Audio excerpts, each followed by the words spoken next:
Skidmore, Missouri is precisely the kind of town it sounds like. At only a third of a square mile, it's more like a small neighborhood surrounded by farmland. A town with more gas stations than classrooms, where the only pub is a dark metal shed. The school has long since closed, and the post office is on its way to joining it. It's not the kind of town people come to. It's the kind of town people leave.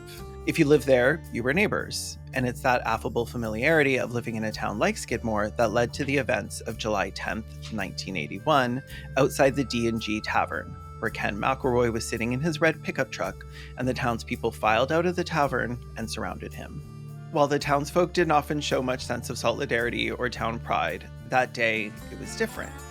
Because that was the day that the adults of Skidmore decided that they'd finally had enough, that it was time to take the law into their own hands. That it was long past time that people dealt with the terror of Skidmore, the most hated man in Missouri. When Ken McElroy pulled up outside the D&G Tavern that day, he had one of his wives, Trina, by his side. Nobody in Skidmore would be surprised by this. Trina had stuck to him like glue since the day that he began picking her up after school for dates when she was 12 and he was 35. The townspeople of Skidmore had plenty of issues, but to their credit, on July 10th, almost every adult in town gathered in the D&G and together decided it was time to solve one of their problems permanently. The scales of justice had finally broken under the weight of Ken McElroy's crimes, and there was no law left in that town that could protect him now. And there was nothing anyone could do to stop what was coming. And sitting in his pickup truck, surrounded by everyone he had spent years tormenting, I bet Ken knew that. Welcome back to Respect the Dead, the podcast where we don't.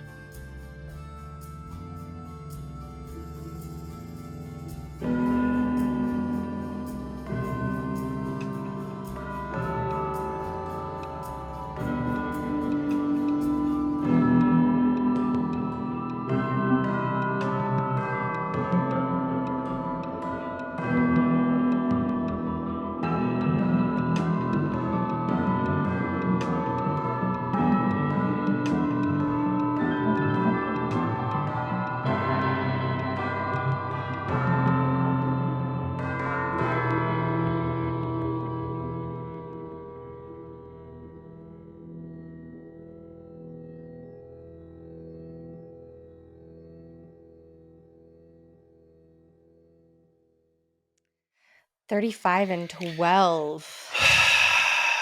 Jesus. That is like one of the least fucked up things in the story. Okay, cool. I mean, I don't know how I'm gonna put a hierarchy, because I'm not gonna put a hierarchy, but yeah. We don't believe in those, but yeah. So it's a depressing one, and you're doing it for a change. Mm-hmm. Normally mine are a little more jokey, but this one I'm actually going to start with a content warning. Big age gap. Sorry, okay. Sexual assault, grooming, statutory rape, torture, domestic violence, attempted murder, stalking, home invasion, kidnapping, assault, murder, cruelty to animals, police negligence, police corruption, and I guess like Missouri for anyone that's from there. Yeah, nasty. Chapel Roan, do not engage. Why didn't Chapel Roan do anything about Ken Rex McElroy? Anyways, if you're new here, I'm Kaylin. I'm Hoots. And we just like talk shit about people that are dead. Yeah. So even really depressing episodes like this one, all have a happy ending. Which I like. So, Ken Rex McElroy, you've never heard, yes? No, never heard of that. None of this name. rings a bell? I don't know her.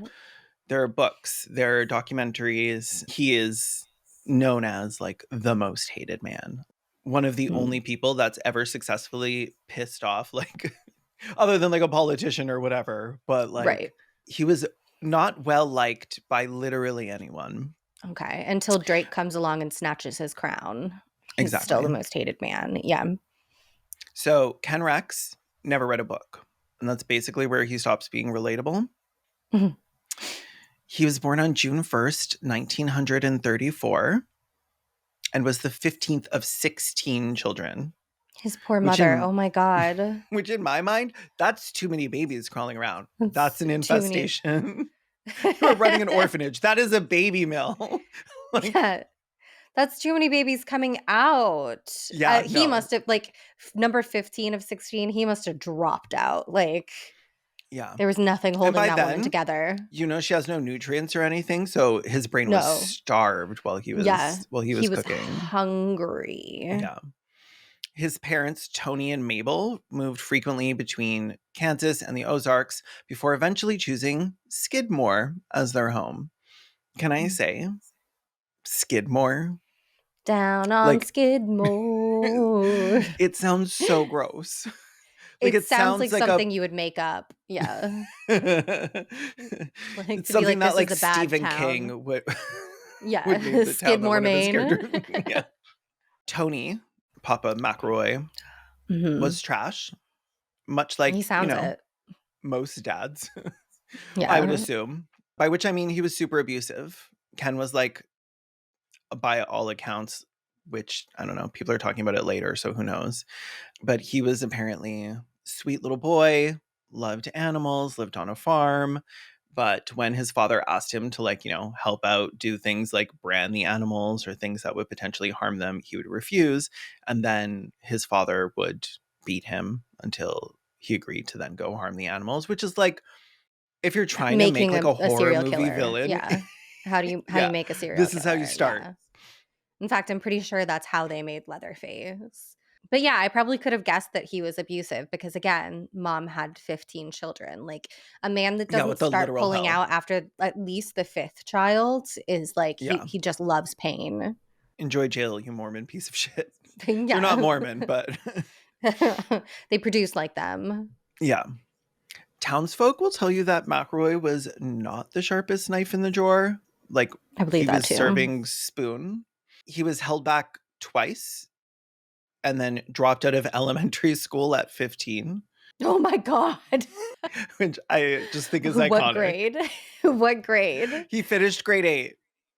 So he didn't drop Okay. out. He graduated, but he dropped out of school. Like, Okay. So he would not be continuing his education.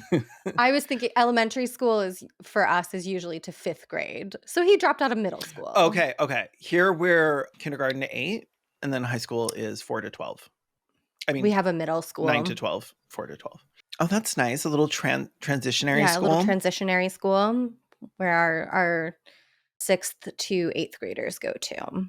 So he was like, we're done here. I'm done with this whole like further education thing. Yeah, I got my ABCs down pat. I'm Yeah. like Well, ready to no, go he and couldn't impregnate read. some lady. Uh, That's right. so, so he did He not. passed on his never reading a book to his son, right? Yeah. It's genetic. Oh, absolutely. So he was like, I'm going to do my own thing, which is riding around on his horse with a shotgun, causing problems. He had a strawberry roan. So, like, Chapel Roan was named after him in a way. Mm.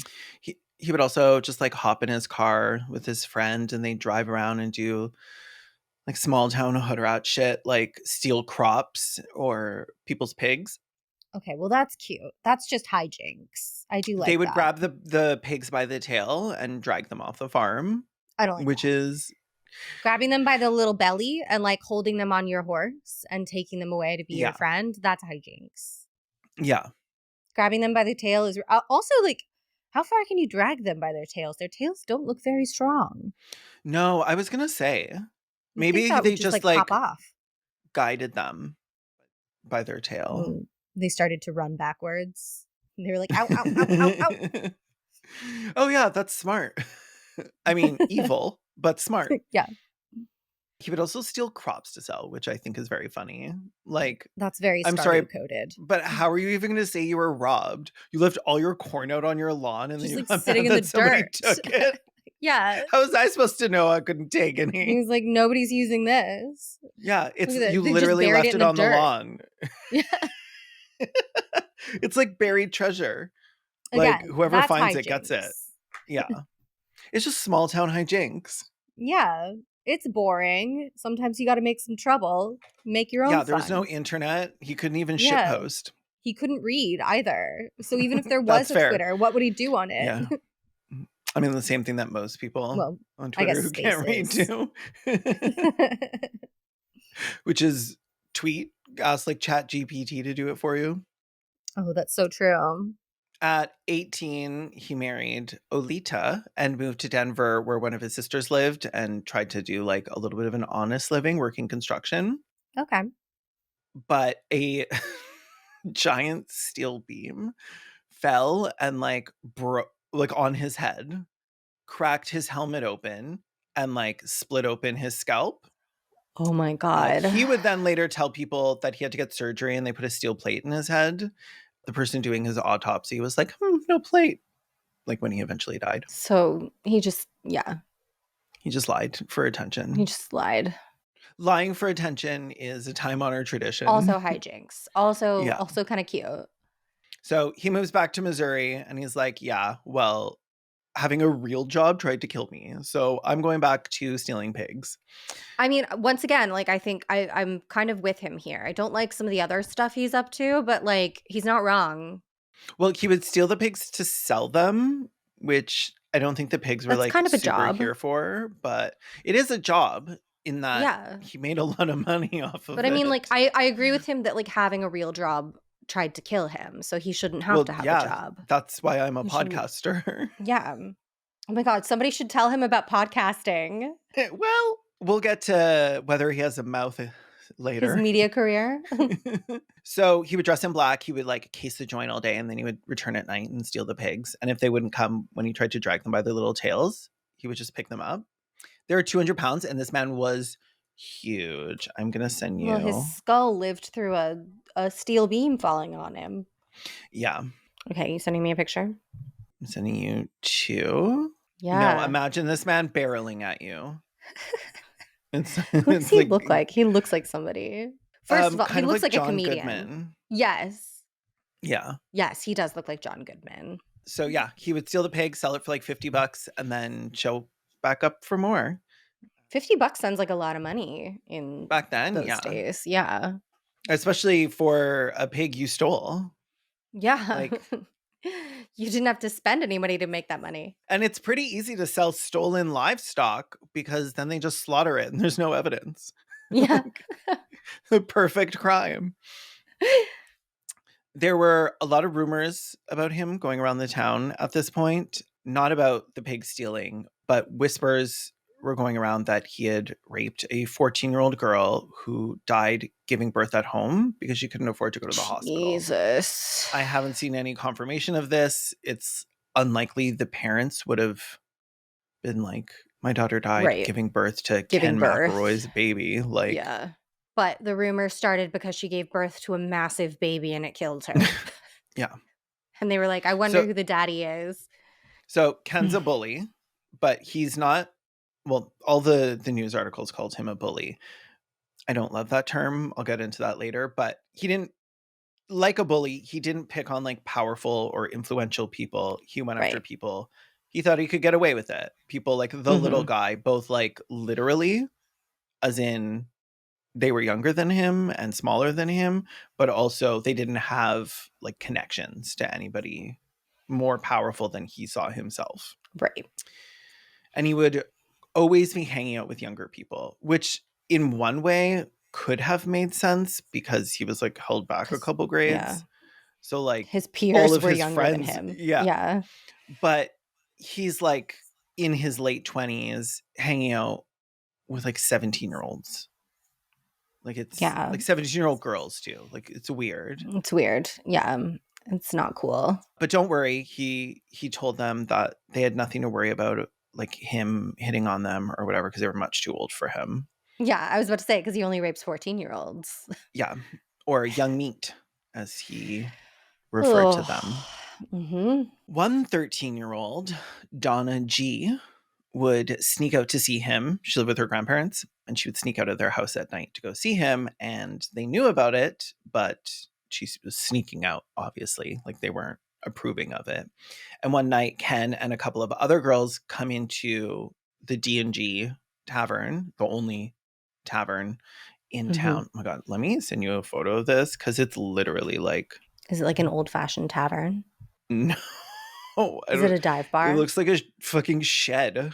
Like dive bar is romanticizing it. Like it Literally Oh, looks like a yeah. fucking shed. It is like a shed. You know, I speaking of middle school, I definitely went some of my middle school classes look like that. Oh yeah, we They called were them just like trailers out portables back. Yeah. in Canada, or at least in Ontario. And they were not fun in the summer. We just Mm. baked in there. Ours at least had portable air conditioning units. That would be nice. I think Mm. ours were almost always broken if they even had been Mm. installed.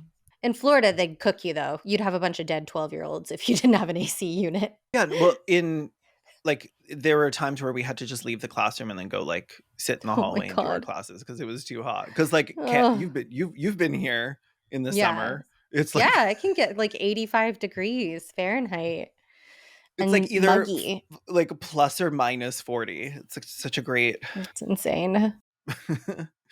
So Ken and a couple of 13-year-olds wander into the tavern because it's also like a restaurant, right? Like it's not like His exclusively a 13-year-old bar. friends.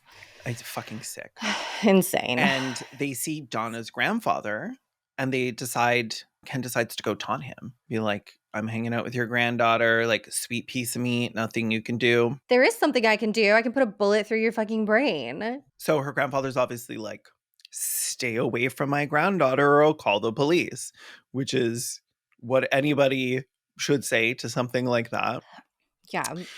We don't like cops on this podcast unless No. we're dealing with 29-year-olds who like to sleep with 13-year-olds. Then Yeah. we're big fans. Well, I'm calling them at least. I'm calling. I need I'm reinforcements. I'm not leaving it to some like TikTokers or whatever to stop it. Right. We need people who are able to like search somebody's hard drive. Mm-hmm. So he tells him to stay away from his granddaughter. And Ken's demeanor immediately changes as soon as he says he's going to call the police. And he just sits still for like minutes and just stares at him, just like in a power move, clearly. Like a killer will. Yep. And then Ken takes the girls. They leave wordlessly. On the ride out, Ken's like, I'm going to go burn down his farmhouse, which is the kind of thing people say when they're mad and drunk and young. Yeah. Young-ish. But you don't take them seriously. Yeah. But Ken isn't people. He's driven. He's a go-getter. He's not a dreamer. He's a doer. Oh, he's a doer. They drive directly to the farmhouse, passing around a bottle as they ride there, just like on their way. They get inside and Ken's like, you know what? You girls make me a sandwich. Like I worked up a real appetite getting here. And they just kind of like had fun, made a sandwich, hung out in his house, like enjoyed themselves. And eventually Ken was like, I don't know. It would be like really fun to burn the house down and it would look so gorgeous burning against the dark, like starry sky in the Very countryside. romantic. Yeah. Yeah. But then they'd sort of like gotten it out of their systems just by like talking about how fun it would be and being in the house. Plus they heard Donna's uncle like walking around upstairs and Ken was like, I don't hate him. So like in the spirit of fairness and forgiveness, he was like, I'll come back when no one's here and burn the house down. I mean, that's only responsible. Like if you're going to be an Yeah. arsonist. Yeah. So they finished making their Burn responsibly. sandwiches and they left. And I don't think he came back. I think he gave it a little bit. He waited a bit. At 16, Donna would give birth to Ken's son. Gross. Around the same time that Donna had the baby, he got kind of like bored with her. So we started seeing Sharon, a 15-year-old. One night while they were fighting in his pickup truck, because I think he asked her to move in with him. That bit was a little bit unclear. He pulled out his shotgun, and if she didn't stop fighting with him or fighting him, he threatened to blow her head off. But he didn't. Just her chin. Jesus Christ. Charges were filed, and they never led to any conviction. How? We'll get into that. What the fuck? The reason why there was no conviction is because when Ken got home from this fight, he told Alita they were getting divorced. Because in Missouri, a wife can't be forced to testify against her husband. And he had a need to prevent a new girl from testifying. there is like a truth there that they can't be forced to testify against a husband, but it's not But it doesn't mean that that they're they not can't allowed testify. to. Yeah. Yes, Did he convince but they the girl that she couldn't? yes. Okay. And Diabolical. also there's also, I think, a stipulation that if the crime of the victim is the wife, then she can be compelled to testify. Okay. Well, that makes sense. Yeah. But either the judges didn't know this, or the prosecutor didn't know it, or they just understood that she was never going to go along with it. 'Cause she was terrified. That's insane. Yeah. No, I wanna kill him. I'd have been Yeah. right in that crowd. Like, already, I'd have been in that crowd ganging up on him. I'm so mad that it took them so long. He terrorized them for like three or 4 decades. That's Like, insane.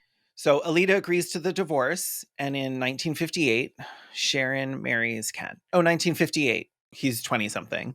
Oh God, this went on for so many years. The timeline is so long because there's like 7 wives. So Mm. like listening to the book and reading through it and watching the documentaries, I was like, I am having a hard time keeping the ages of all these girls and his age in the Straight, timeline yeah. consistent, because Because he's doing a Leonardo DiCaprio. it wasn't like he left one and went with the next one. No, they were He had overlapping. multiple, all overlapping, sometimes all at the same time, sometimes all living with him, Mm. with their like 17 fucking children. Ugh. Like, I know. So yeah, Olita gets a divorce in 1958. Sharon marries Ken. Shortly after, Sharon would have her first child, Jerome. The kids were often left at their grandparents' house 4 days. One time, Grandpa Tony almost crushes Jerome because I guess they had just dropped Jerome off in the grandparents' driveway at 1 years old. The grandparents are like, we're going to send him to live with another family member in California. Yeah. And So Jerome gets out? Jerome gets out Good for for now. Jerome. Mm. Ken is fine with it. Sharon was not, but she's Yeah, not Ken going to doesn't stick care. up against him. Yeah, Sharon tries to get away many, many times. of course. None of them ever working. One time she managed to escape and she told the sheriffs that he'd locked her in the house for days.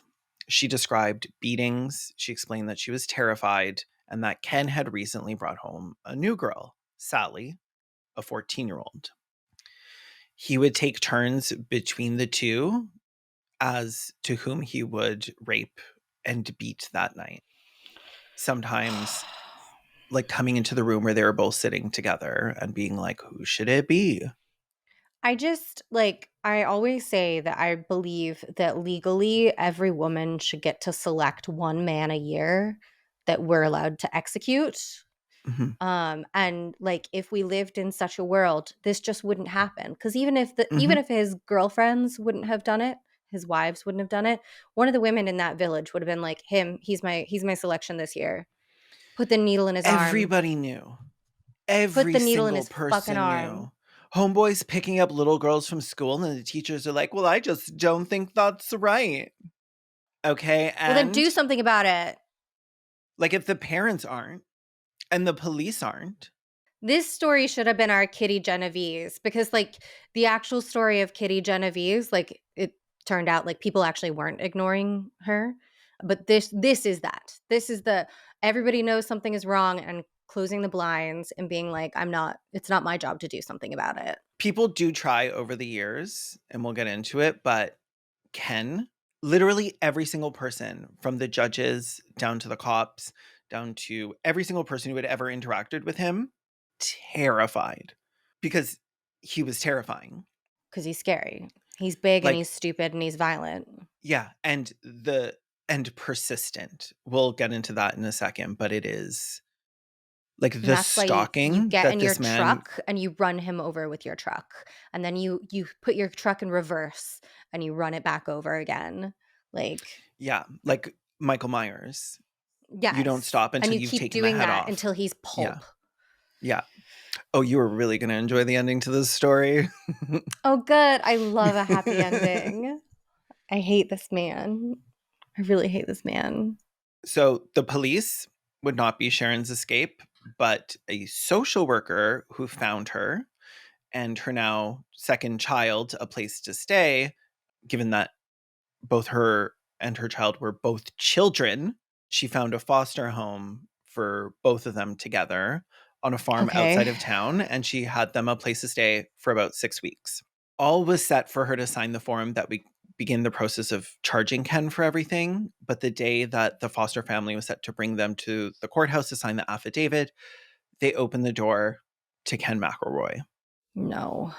Ken was able to convince her that if she didn't sign, he would bring Jerome home from California, and she went with him. Papers remained Oh, God. unsigned, Ken uncharged, and that night he beat her nearly to death. How is an illiterate man this persuasive as well? Like, I know he's persuading a lot of the townsfolk with just like his big size, but like how has he got how has he got these women under his thumb like this? It's very fucked up that to the end, a lot of these women still defend him post his death. Ugh. Like to the point of saying things like the town was against him. He's never done anything to anybody. He was an honest, sweet man. After he was dead, they had been so thoroughly abused. I know Stockholm syndrome is made up, Yeah, but you can be groomed and he was an abused abuser. into Yeah. believing something that's not true. I don't believe that 3 days after getting kidnapped you're gonna fall in love with someone, or what No. in the case of the bank, 40 minutes or whatever. Right. But No, but abuse and grooming is real. yeah, And I mean, that's why he's going after 12-year-olds. yeah. Jeez, he had them so brainwashed.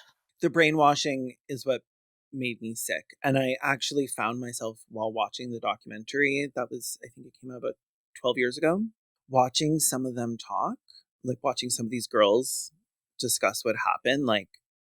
I started to dislike them. And I caught it immediately. What was the documentary called? So, okay. The book that I read was In Broad Daylight, and the documentary was No One Saw a Thing. Oh, so the No One Saw a Thing is 3 episodes, is from 2019. Okay. It's just that some of the footage in there was from Earlier. 2012.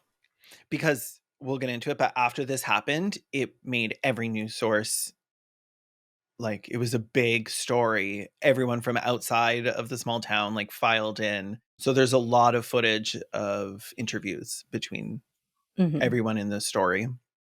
So one night, a bunch of people leaving the D&G saw the tavern, saw a young girl coming towards them. Well, they heard her before they saw her because she was bleeding, her clothes were torn, and she was screaming. This is his new girlfriend. Girlfriend. This is Sally, the 14-year-old that he had now been seeing, raping. Sorry, the way people talk in this book and in the documentary is very much like his girlfriend Sally, who was 14, and the verbiage stuck in my head, but I'm Yeah. like, The no, child he was no. raping. I'm finding myself defaulting to it. I'm like, ew, gross, stop it. So it was Sally, and a group of townspeople came to her aid and took her to the hospital. Oh my god, I just got so lightheaded. I'm gonna eat a cracker. Do you want to take an ad break while you eat a cracker? Yeah. Do we want to get ads for saltines? Ads for crackers. White people ads. For white people crackers. They're so delicious. Polo shirts. Hey, we'll be right back after I eat this cracker so I don't die.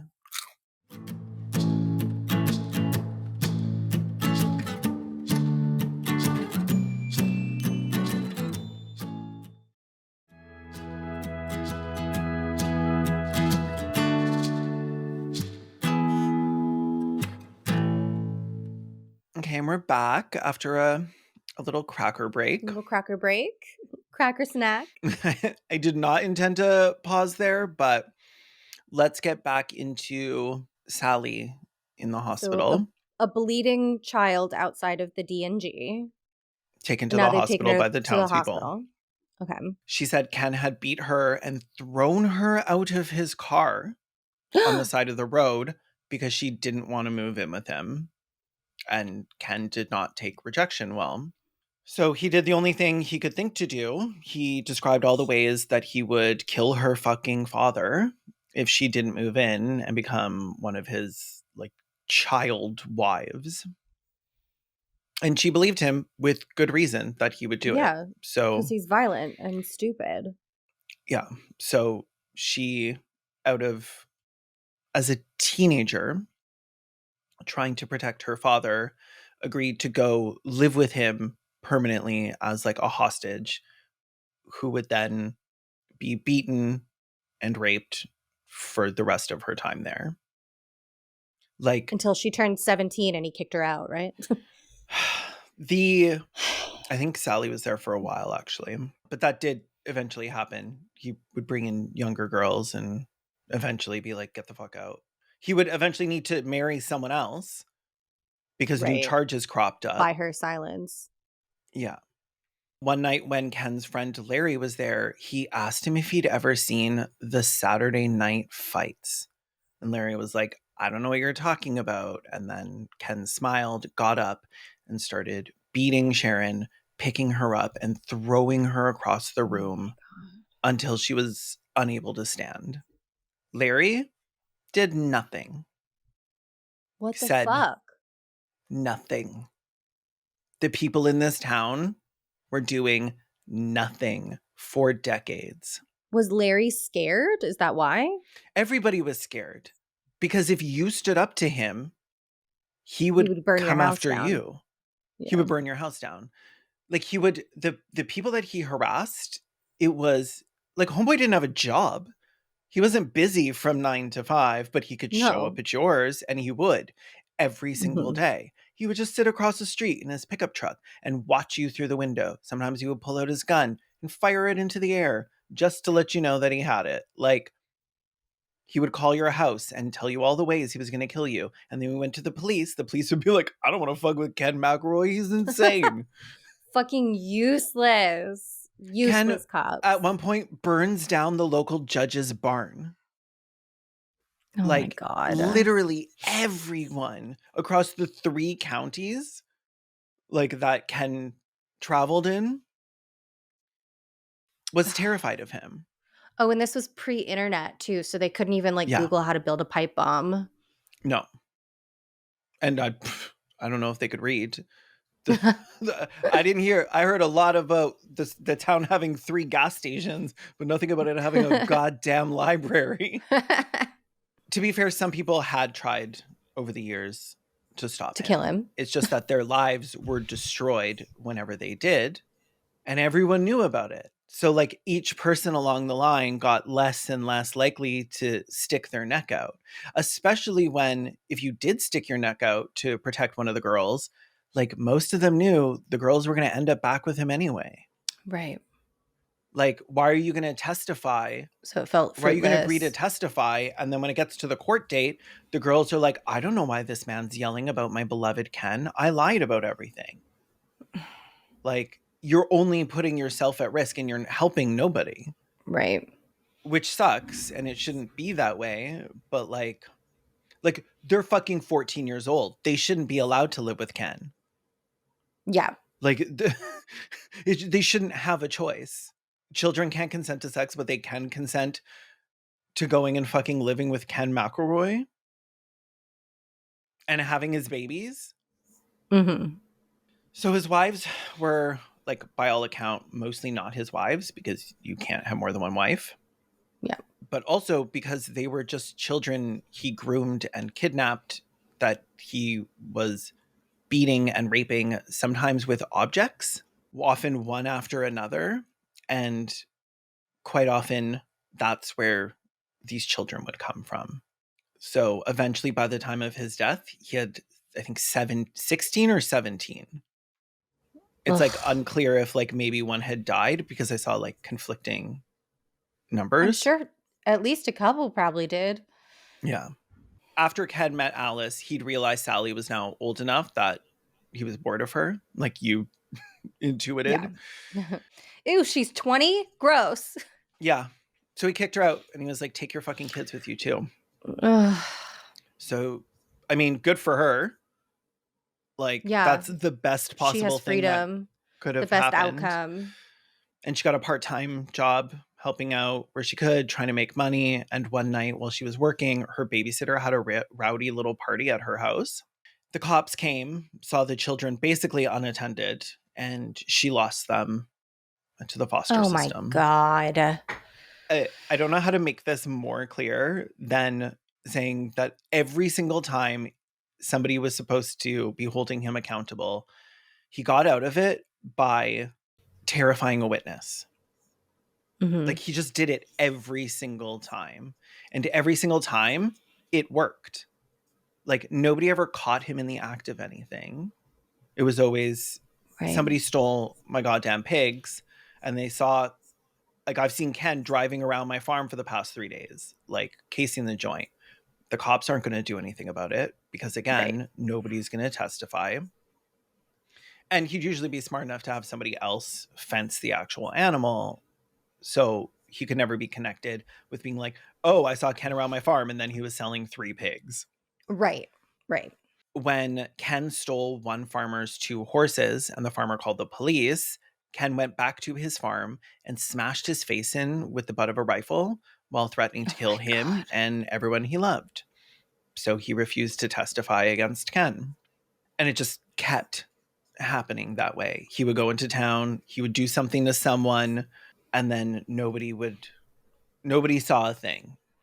Right. Nobody would testify.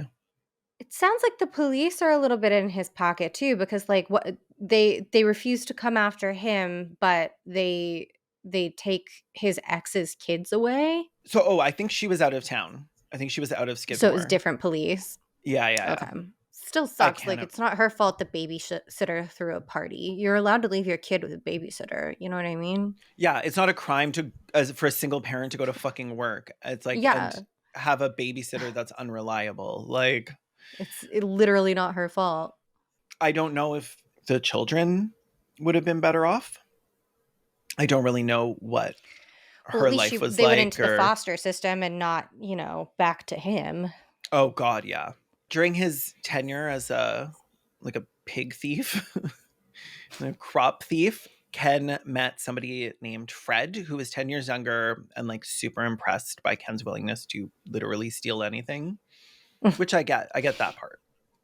Somebody's like, "Oh, we need some money to drink tonight." And Ken's like, "Oh, let's just go grab a couple pigs and sell them." As It's somebody resourceful. somebody was like early 20s, like living in a small town was probably like cool, like free Dope. beer Yeah. money. Hilarious. Again, hijinks. Somebody who didn't Yeah. know any better would be like, this guy's Yeah, if you don't know the hilarious. rest of the story, Yeah. when Fred found a job outside of town, he tells this story about Ken. Apparently Ken gave him money to buy a used car for his like gas until his first paycheck, didn't ask for anything back. When they would play pool and like gamble and Ken would win all his money and like his watch, Ken would give it back at the end of the night, like because he just wanted to spend time with his friend. Like Mm. the way people talk about this man is so infuriating. It's Every single person. insane. Like he must have I mean, presumably he was super charming. Like, because you I how do you get away don't with all believe that if you're that. not charming? But like I just don't believe it. he's Apparently, people thought when he was younger he was super hot, dark haired, handsome, like cowboy kind of vibe is I'm what I not saw super people into say. the mutton chops, but I guess I can Yeah, see it. I like bears too, so I guess yeah, I can see it. but he's fucking vile, like as a person. Like I don't understand how anyone could be like, oh my god, he's such a like handsome older man. It's like he is a child No, rapist.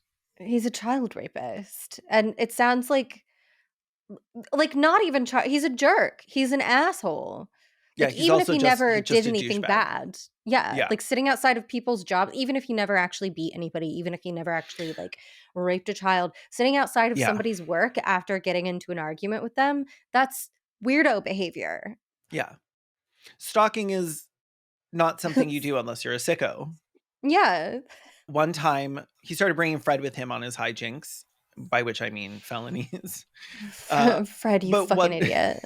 but they got so cocky, like they would steal from a farm and then be like, that was easy, and then come back like night after night. Like the farmers don't all have shotguns and aren't like watching for the people stealing their animals. So one night, a farmer is like hiding and waits for him. And while trying to run, Ken gets shot in the ass trying to steal grain.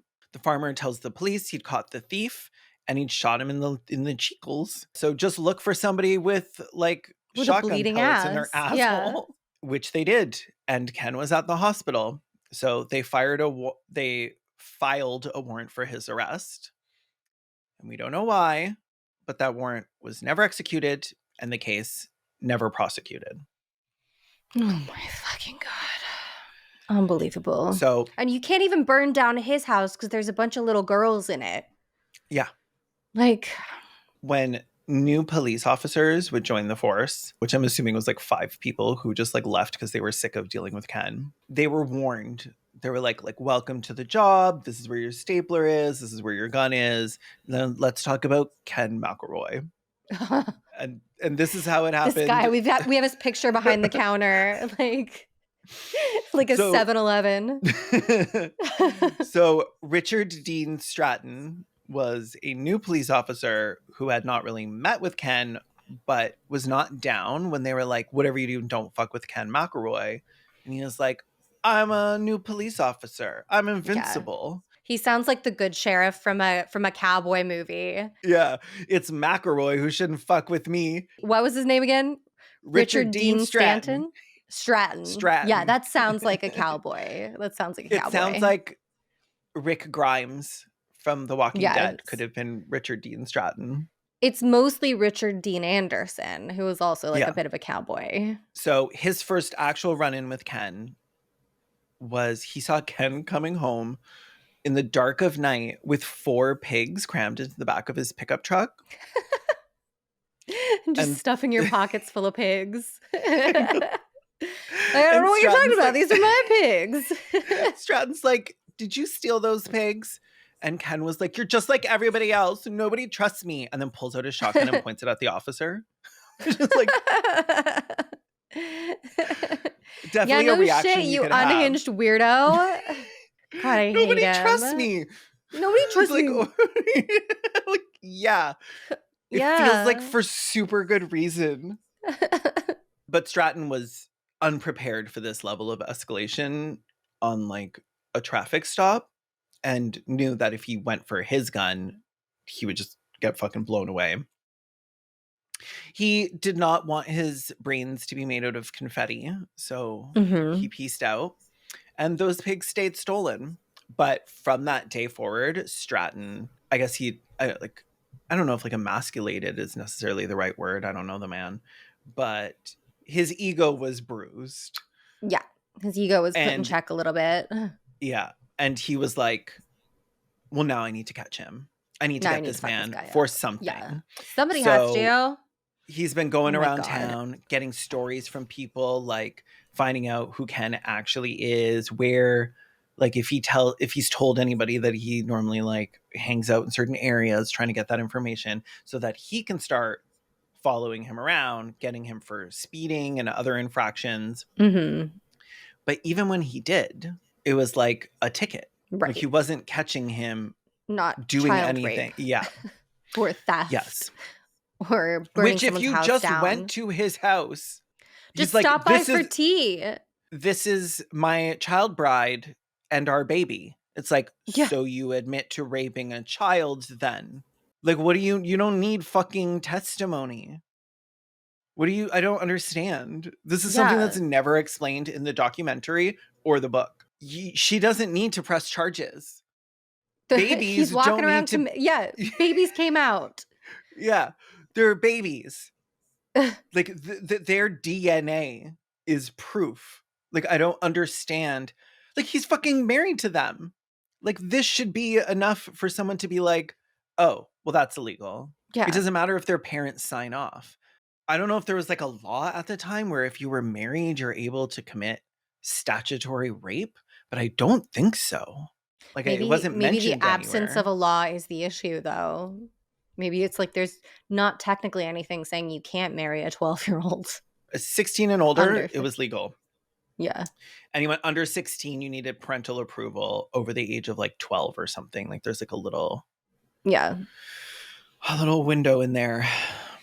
Between 69 and 70, like 1969 and 70, Ken would face 19 felony charges in 3 counties and would do time for none of them. Oh my God. Also, this man is so like lead paint coated. I really want to Oh, know like absolutely. what kind of environment he was growing up in. There had to have been Oh, so much lead. we should have been allowed to do the autopsy. It's just like, second opinion, get these 2 bitches in here. Yeah, his brain would have been soaked in it. Yeah, I need to take a lick of that brain and see if I'm tasting lead. I'm like, do you taste like a pencil? It Somebody tastes tell like me if his brain tastes pennies. like a penny. Yeah. Testifying in court that he had lead poisoning, because I'm like, his brain tasted like pennies Yeah, his and brain tasted and like olden timey pure metal. pencils. Yeah. So it wasn't that nobody was willing to charge him. People were charging him. It's that he had a modus operandi of delaying every single fucking case. Like, Oh, his just lawyer making it just as difficult as possible. difficult as possible and giving him years to Mhm. torment the witnesses. Right. Sometimes literal years, where somebody would agree that they saw him do something, like that they weren't the victim, Yeah, and their and then they'd walk entire it life back. would now blow up Yeah. because Ken would make it his full-time job. He didn't think about anything else. He would go out all day, all night. Like, the only time he would sleep in the car, like outside their work or whatever. Like, Yeah, the only way to solve this problem is to strap a bomb to a hot well, 12-year-old. strap a bomb to a hot 12-year-old. I hope you like prison food, because they're gonna get you for that one. Years of him, his like daily threats, his actual abuses, the stalking, the terrorizing, that He has was got a worse. grind set, you have to say that, Yeah, like, no, he works absolutely. hard at what he does. Oh, he will do literally anything to stay out of jail and not get a job. Like, Yeah. if he has to work 24 hours a day, he will, so that he doesn't have to get a job. He's on that Like, no work, no jail grind set. and like, nobody ever got away from him. Like, if he wanted to get you, he got you. They He did, got like, you. people tried, especially occasionally the newer wives. If he actually bothered to get a job, he would've been such a good bounty hunter, like Oh no, he was really well for like criminals who are 12-year-old women. Sorry, 12-year-old girls. I'm not a turf. Women are not children, little girls are not women. adult human 12-year-olds. Adult human 12-year-old girl. So Alice tries to take off with their son. He has like fucking children from like 4 women running around this house now. It's insane. It's To just her parents' insane. house. Oh, these poor girls. I know. So Alice gets to her parents' house with their son, Horace, and he calls because he knows where she went, obviously. Like, she's not home, she's gone, she brought her stuff. She doesn't have anywhere else to go. So he Yeah, calls the house. goes He says, home. I'm going to come take my son and I'm going to kill you. So she panics. She loads, I think, her father's gun in hopes of catching him at the door. Like, it's a small town. If he's saying he's coming over, he's not going to be long, right? He's not driving across LA. It's Skidmore. Right. Actually, let me show you. Because, like, small town does not fucking cover it. Yeah, it's That's the like 3 whole blocks. It's 3 blocks. it's the whole fucking town. And then And not around even it city is blocks. no. There's like It's just like 3 normal houses per blocks. block. That's Yeah. all the residences and the town. Like, Yeah. the D&G's in there, the B&B groceries. I know way too much about Skidmore, Missouri now, by the way. So there's like 4 families. Yeah, and then surrounding area is farmland. and people obviously live on the farms as well. Okay, so But maybe like 15 families. yeah, but they all just have so many fucking kids. There's like Lord. 350 people in the whole town at this point, but like half of them are babies. Like, and half of them are Ken's And babies. half of them are his babies. Yeah. Yeah. So yes, that's Skidmore. Kenneth, also an awful name. If you're a Ken I and you're know. listening to this, you're on my list. You know what you did. So yeah, he says he's coming across Skidmore. He's coming to get her. So she panics, loads her father's gun, hoping that if he comes bursting through the door, she can get a shot off before he can. Jesus. She doesn't know how to use a gun, and it discharges Oh my God. No. and blows through her hip. She ends up in the hospital, obviously, and calls start coming in while she's at the hospital to her No. parents. It's Ken saying he's still coming. He wants his son, and he was going to kill anyone that got in the way. Oh my God. Alice's father is like, okay, well, then I'm going to get my gun, which I actually know how to use, and sees Ken walking up to his house from his truck parked in front, holding his rifle, like through the window.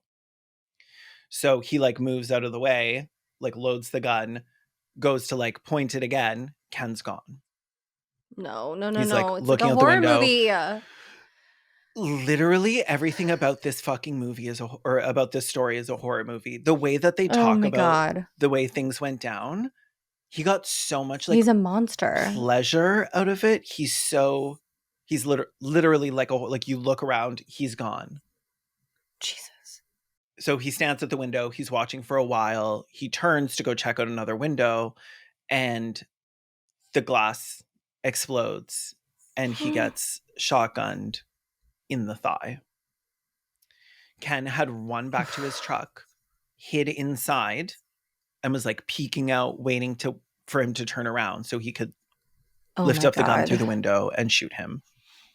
Obviously, he files a charge for, shooting him.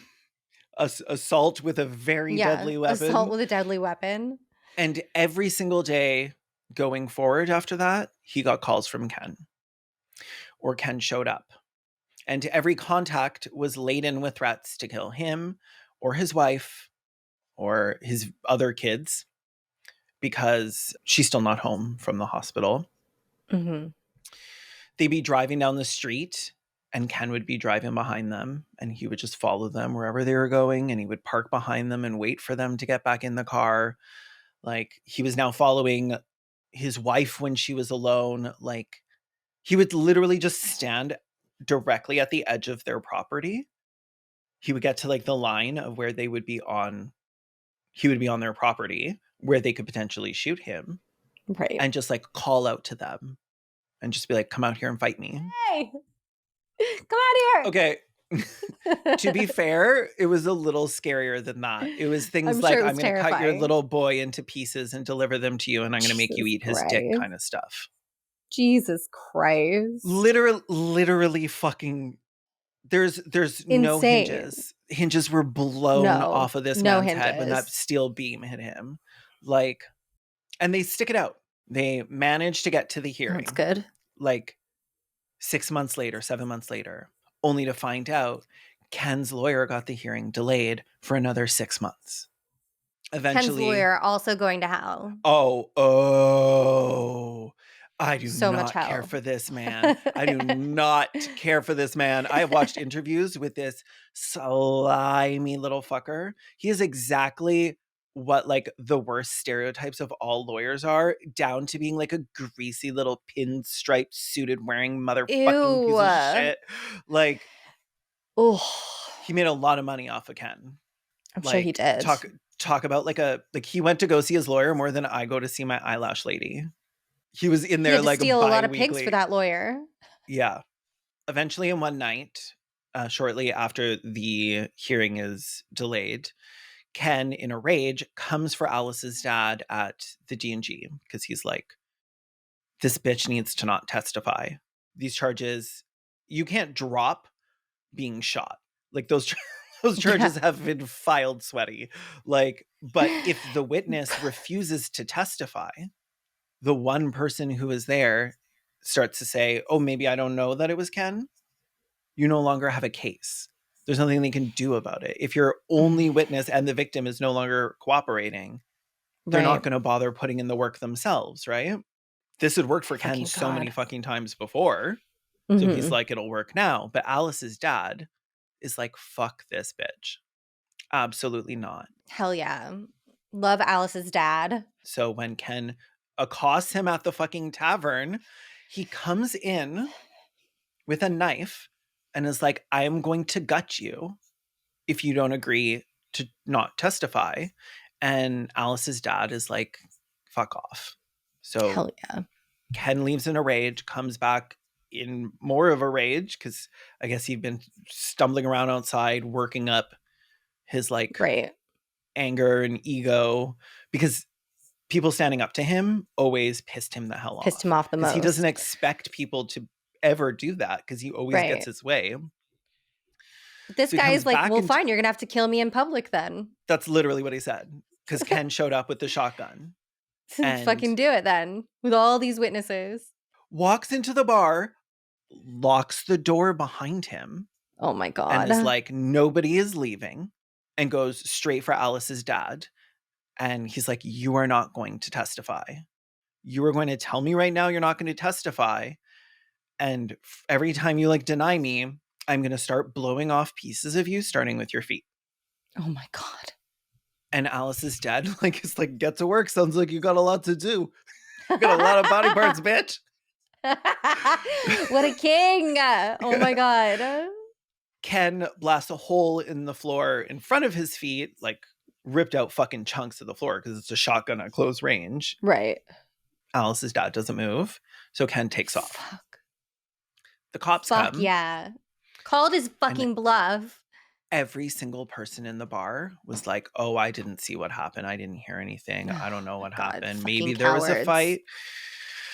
Fucking cowards. Because they knew they would be next. And nothing would happen because they had just seen, Oh my like, God. he blew a hole through fucking Alice's dad and wasn't in jail. He had child brides with children in his home and wasn't in jail. Like, Oh my God. what would be the point of testifying? Every single person that had been in the D&G at that point said that they just happened to be looking away during the entire altercation. But they still charged him with felony assault and intimidating a witness. A few Okay. days later, the charge is reduced from a felony to a misdemeanor, which is Are you fucking attempting kidding to me? bribe a witness. Are you fucking, I'm bribing you with your life? Yeah. I will give you not blowing off your feet if you don't testify against me. So McElroy's disgusting garbage piece of shit lawyer comes up with a story for him. I was at the bar to sell my loaded shotgun and it accidentally went off. Okay, so that okay. So I okay, believable, sure. It just accidentally went off right next to the Yeah. witness. It was just a bad bit of luck for both of us. Honestly, sometimes these coincidences make me really believe in God. Like, Yeah, so true. the I bet how Ken else is a could the world praying be? man. He gets sentenced to 6 months in prison using a court process I don't really understand. That's easier to get a sentencing without a lot of evidence. Like it's like an appellate jury or something. Oh yeah. But due to the way that type of trial works, because of Missouri law, you have stronger appeal rights. Mhm. So on appeal, the sentence is commuted and a new trial is scheduled. So it's like it didn't Okay. happen. You're not like a lot of people who are sentenced, they then go to jail and they appeal from jail. Right. It does not happen that way in this kind of trial. So immediately he appealed. Immediately after, they dropped the charges. They would not try to prosecute him again. And the file is permanently sealed So we can't see why. Not long after that, Officer Reed Miller gets a call that Ken has been shooting at Alice. Alice Oh my had once again god. escaped in a car of Ken's, and Ken, in his car, chases her through the town down the road and runs her off the road into a ditch outside of a farm. She survives the crash and is running off through a field trying to get to the neighbor's house, and Like a he's horror shooting at movie. her like a fucking Like a horror horror movie. movie. And he's Oh shooting my her. god. He manages not to hit her, or I guess he doesn't manage to hit her, but the neighbors call the police, obviously. The police officer, Reed Miller, tracks down Ken, manages to get him in cuffs, but Sally calls the police station and they connect them somehow or relay the message that she does not want him to arrest him and press charges. She would not be pressing charges because he would kill her. Yeah. She just wanted for them to hold her long enough that she could get out of town. Like just enough time to go home, get her shit, get the And kids, run. and get away. Right. So they agree. Miller holds Ken in the back of the car, does some like questioning, kills some time, Mhm. but she gets out. Eventually, she goes back. Oh my god. Soon after that, Miller becomes the sheriff for like a pretty brief period in time, mostly because directly after he becomes sheriff, Ken's like, oh no, I hate that bitch. So he goes on a pig spree. A pig spree. He's taken everybody's pigs, everybody in town. And the citizens are like, why won't the new sheriff help us? Crime has raised drastically since he became sheriff. Which Oh is my like, god. these people are so stupid. Like, if you're getting outsmarted by Ken fucking McElroy, like, Yeah, this whole town. It's it's extra impressive that he flunked so much of his early education in that town specifically. it's literally just because he couldn't read. I guess it's hard to do well in school if you can't read. Yeah, But like, definitely. Those word problems really get you. so this goes on for weeks. Pigs, crops, other small things that exist on farms, they go missing. Then it goes on for months. At night, the sheriff Miller is patrolling the town. During the day, everyone in the town is coming there and being like, why aren't you doing something about Ken fucking McElroy? Mhm. So he doesn't have time to do really anything during the day, like, try and figure out what the hell Ken's up to. The only time they get a break is when a woman who Ken brought along for a few times decides to answer some questions honestly. She explains what they did, where they went, the nights that they did it on, and who he got to sell the animals. So they're like, okay, perfect. This is all we need. And Okay. what we're going to do is those 4 different nights, we're going to charge him with each one of those individually, a separate warrant. So he can't get out of the charges all at once like he has with everything else. Mhm. So now they need to find Ken McElroy, which they never seem to be able to do unless he wants to be found. So they spend weeks slowly arresting him for each of the times, and eventually for the last 2, they were like, we'll just put them together because we're not going to find him a 4th time. Like after the first time, he had pieced. Like he was dipping out of town, occasionally coming back in for whatever reason to like go home for a bit or whatever, but never when they were expecting him, and they didn't realize he had a police scanner in his truck. No So he would just be way. listening to them Oh my god. being like, "Oh, I'm going to go down to and patrol like this And he'd be area." ready for them. Yeah. Yeah, and he knew their call numbers, like which like officer number Yeah. was with which person. With So he who? was also Yeah. able to then harass them if he needed to. Oh my Because it would be like, god. "Oh, like I'm signing off." And he'd be like, "Oh, well, they're on their way home. So like I'm gonna stop harassing his wife and take off now." Right. Like, so one night the sheriff happens to stumble into him on like a dirt path in the middle of like a dark area all alone and is like, oh, because like you don't actually want to find him. Like if you're 'Cause he's alone, scary. yeah, if you're alone in the dark at night, like you actually don't want to be the cop that finds Michael Myers. Mm. Because like that's terrifying. Half of them were like, "Oh, we really hope we don't run into him tonight." He arrested Ken. Ken went along like very calmly and was like, I'm going to be out tomorrow. So what do I care? And he was. And the woman rescinded her testimony and said that she'd made it up because she was Oh jealous my of God. his His wives. child brides. She was jealous of his middle schoolers. Yep. And now let's take a little break because it's about to get worse. Oh, yay.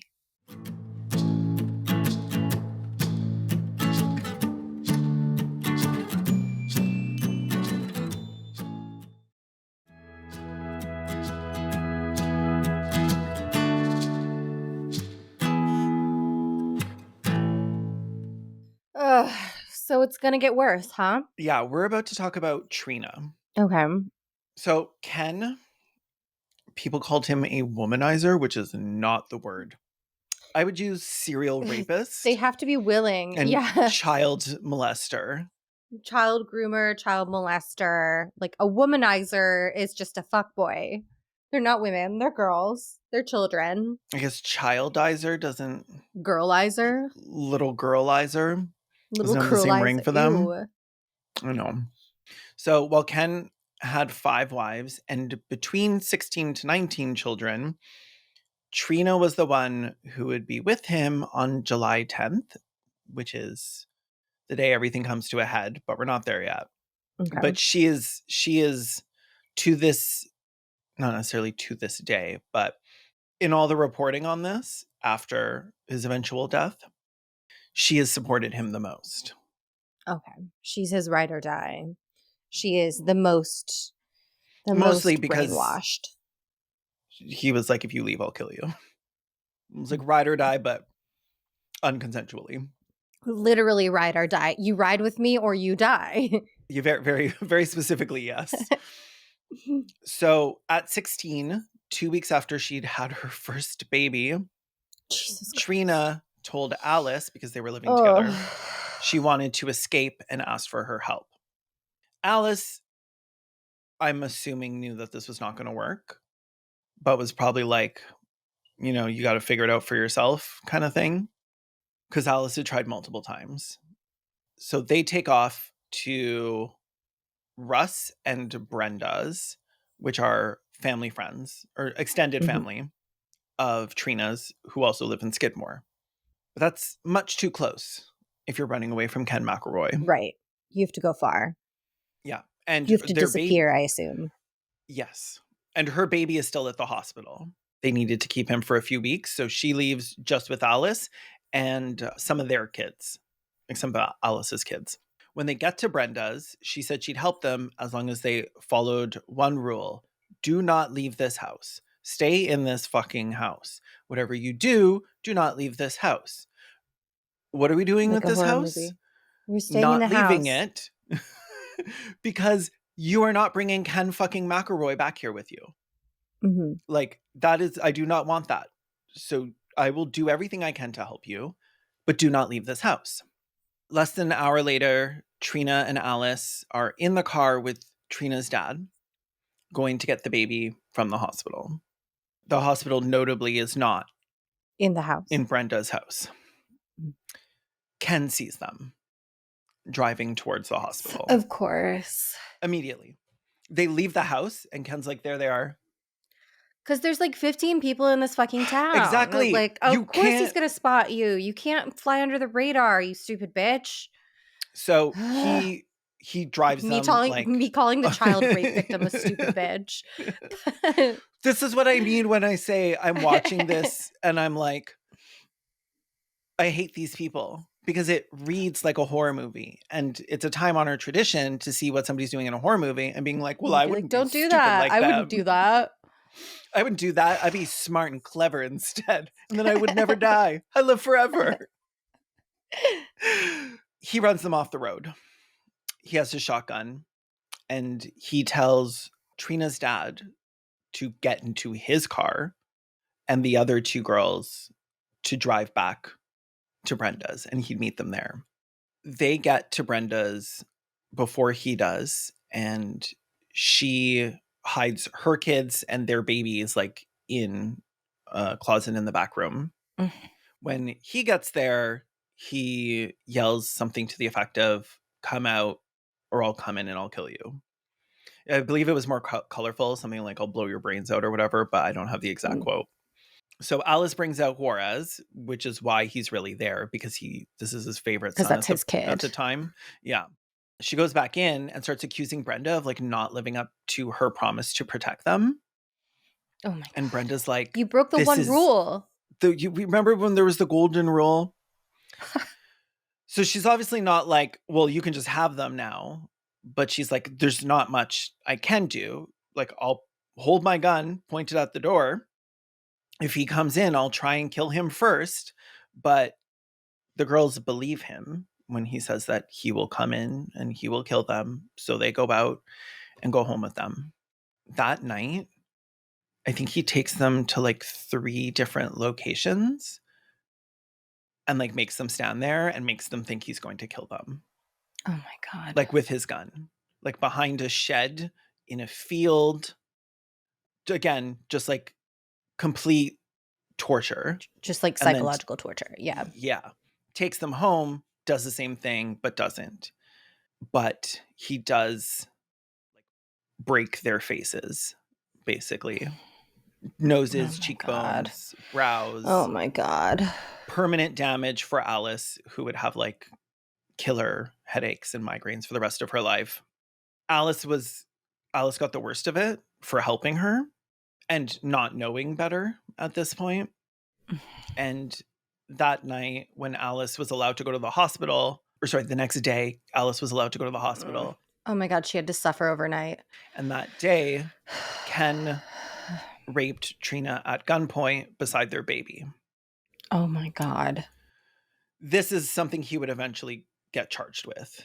The first time that he's actually charged with what he was doing to these women. But he wasn't done. Trina's parents had helped them too. So when he was done with the sexual assault, he tells Trina to get into the truck and they're going to go to her parents' house. There's like a court transcript thing, but I don't really want to read it out verbatim. But basically, Trina says she saw him burn the house down and he made her watch.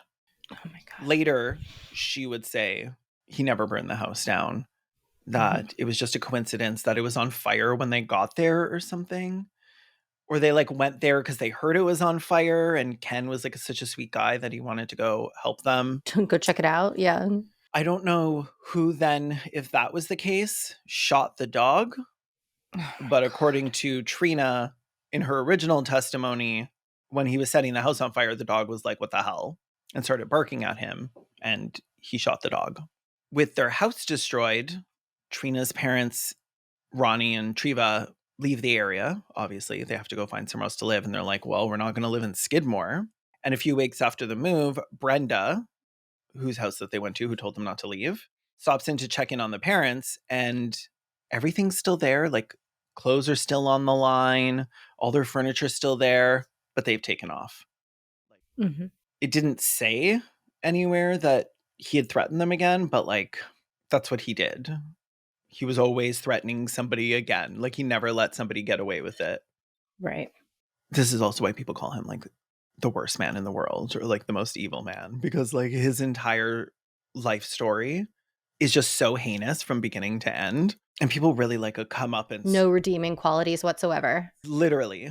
And then a comeuppance story. Like We love laid it. over that. Like this is why the press went so like wild for it. Yeah. Eventually Trina has to go to the doctors as well. And they send her off to a hospital in a different city. The doctors there ask her what happened. She's like, you know, she's from Skidmore. She's just explained. She's like, oh, you know, Ken, he like beat and raped me. And they're like, and who's this? She's like, oh, you know, I'm like my 35-year-old boyfriend or whatever that I live with. At which point the doctors were like, what the literal fuck? And call the police. The police come. Trina freaks out because she's like, oh no, now Ken's Now he's going to kill really me. gonna. Yeah. And they're like, well, stop being so paranoid and overreacting. You're perfectly safe here. Like, he's not like a horror movie villain. Like a horror movie. He's not just going to show up and get you. So they put her on fucking tranquilizers and take her to a psychiatric hospital. Which, like, literally the safest place for her, I will I say. bet those tranquilizers felt so good. Oh, yeah. The girl After what needed to you've just calm been down. through? Oh my god, Yeah. yeah. The baby goes to a foster home and she's in the hospital for 3 weeks. She wasn't under treatment. She was just like She was just tranquilized and kept safe chilling until they out, found somewhere for her sleeping. to go. And they did. They find a Great. foster family for her. And then after she gets there, the foster mother is like super nice and is like, "Do you want your baby back? Did you agree to them taking your baby?" And she said no. So she did everything she could to get the baby back. Her husband was a lawyer, like the foster father. And they knew the situation. Yeah. They knew what Ken was, what Ken would Mhm. do. They were warned that if he found them, things would get really bad for them. And they talked it over amongst themselves, the other foster kids. They even talked to their neighbors and was like, "Are you okay with us taking this on?" And everybody was like, "Yeah, help that girl and her baby." So they did. Mhm. I love them. That part of the story of like It's them nice to have some good checking with everybody. people. Yeah. Like finally, Is some people who were like, "What the fuck is happening? This can't be allowed is to anything happen." bad gonna happen to them? Oh, no. Something bad happens to everyone. Mm. Mm. So, June 19th, 1973, based on Trina's testimony, the prosecutor files charges for rape, arson, assault, and flourishing a deadly weapon. 4 felonies. Flourishing, just I know. I know. waving it around a little bit in, like, a gay little way. Yeah. So, McElroy takes Alice, leaves the farm, but like leaves some of the kids there and like calls somebody to like check in, like a cat Well, there's so sitter. many kids. You can't fit Just, them all in just the like, car. no. But like, I don't, he didn't get like a babysitter. He was like, Like, "Just feed their bowls once a day, yeah, they'll be just fill, fill, fine." fill their bowls up, change the litter. Unhinged. But he couldn't find Trina. They looked everywhere. He put out a $2,000 reward and was like, "Any man that can bring her to me, I'll pay." No. He borrowed friends' cars so we could drive around like neighboring counties and she wouldn't recognize his truck and like jump out of the way No. and hide or whatever. Diabolical. So Trina gets her baby back. She's so traumatized. She won't Mhm. let the baby out of her sight, always has to be around her. She doesn't leave the house. She constantly tells them that Ken's going to find her. He's going to crawl in the Yeah. window and kill her at night. So she can't be away from the baby because if she has to run, I would never sleep again unless I was tranquilized. yeah. She's like, if I have to run, like, because she's not sleeping, she's not I need to grab the doing baby. anything. Yeah. And she's constantly just looking out the window, just like Mhm. waiting for him to show up. And he does, of course. Once he knew where she was, like it started up again. Stalking, harassment, threats to Trina and the foster parents and their other Mhm. kids.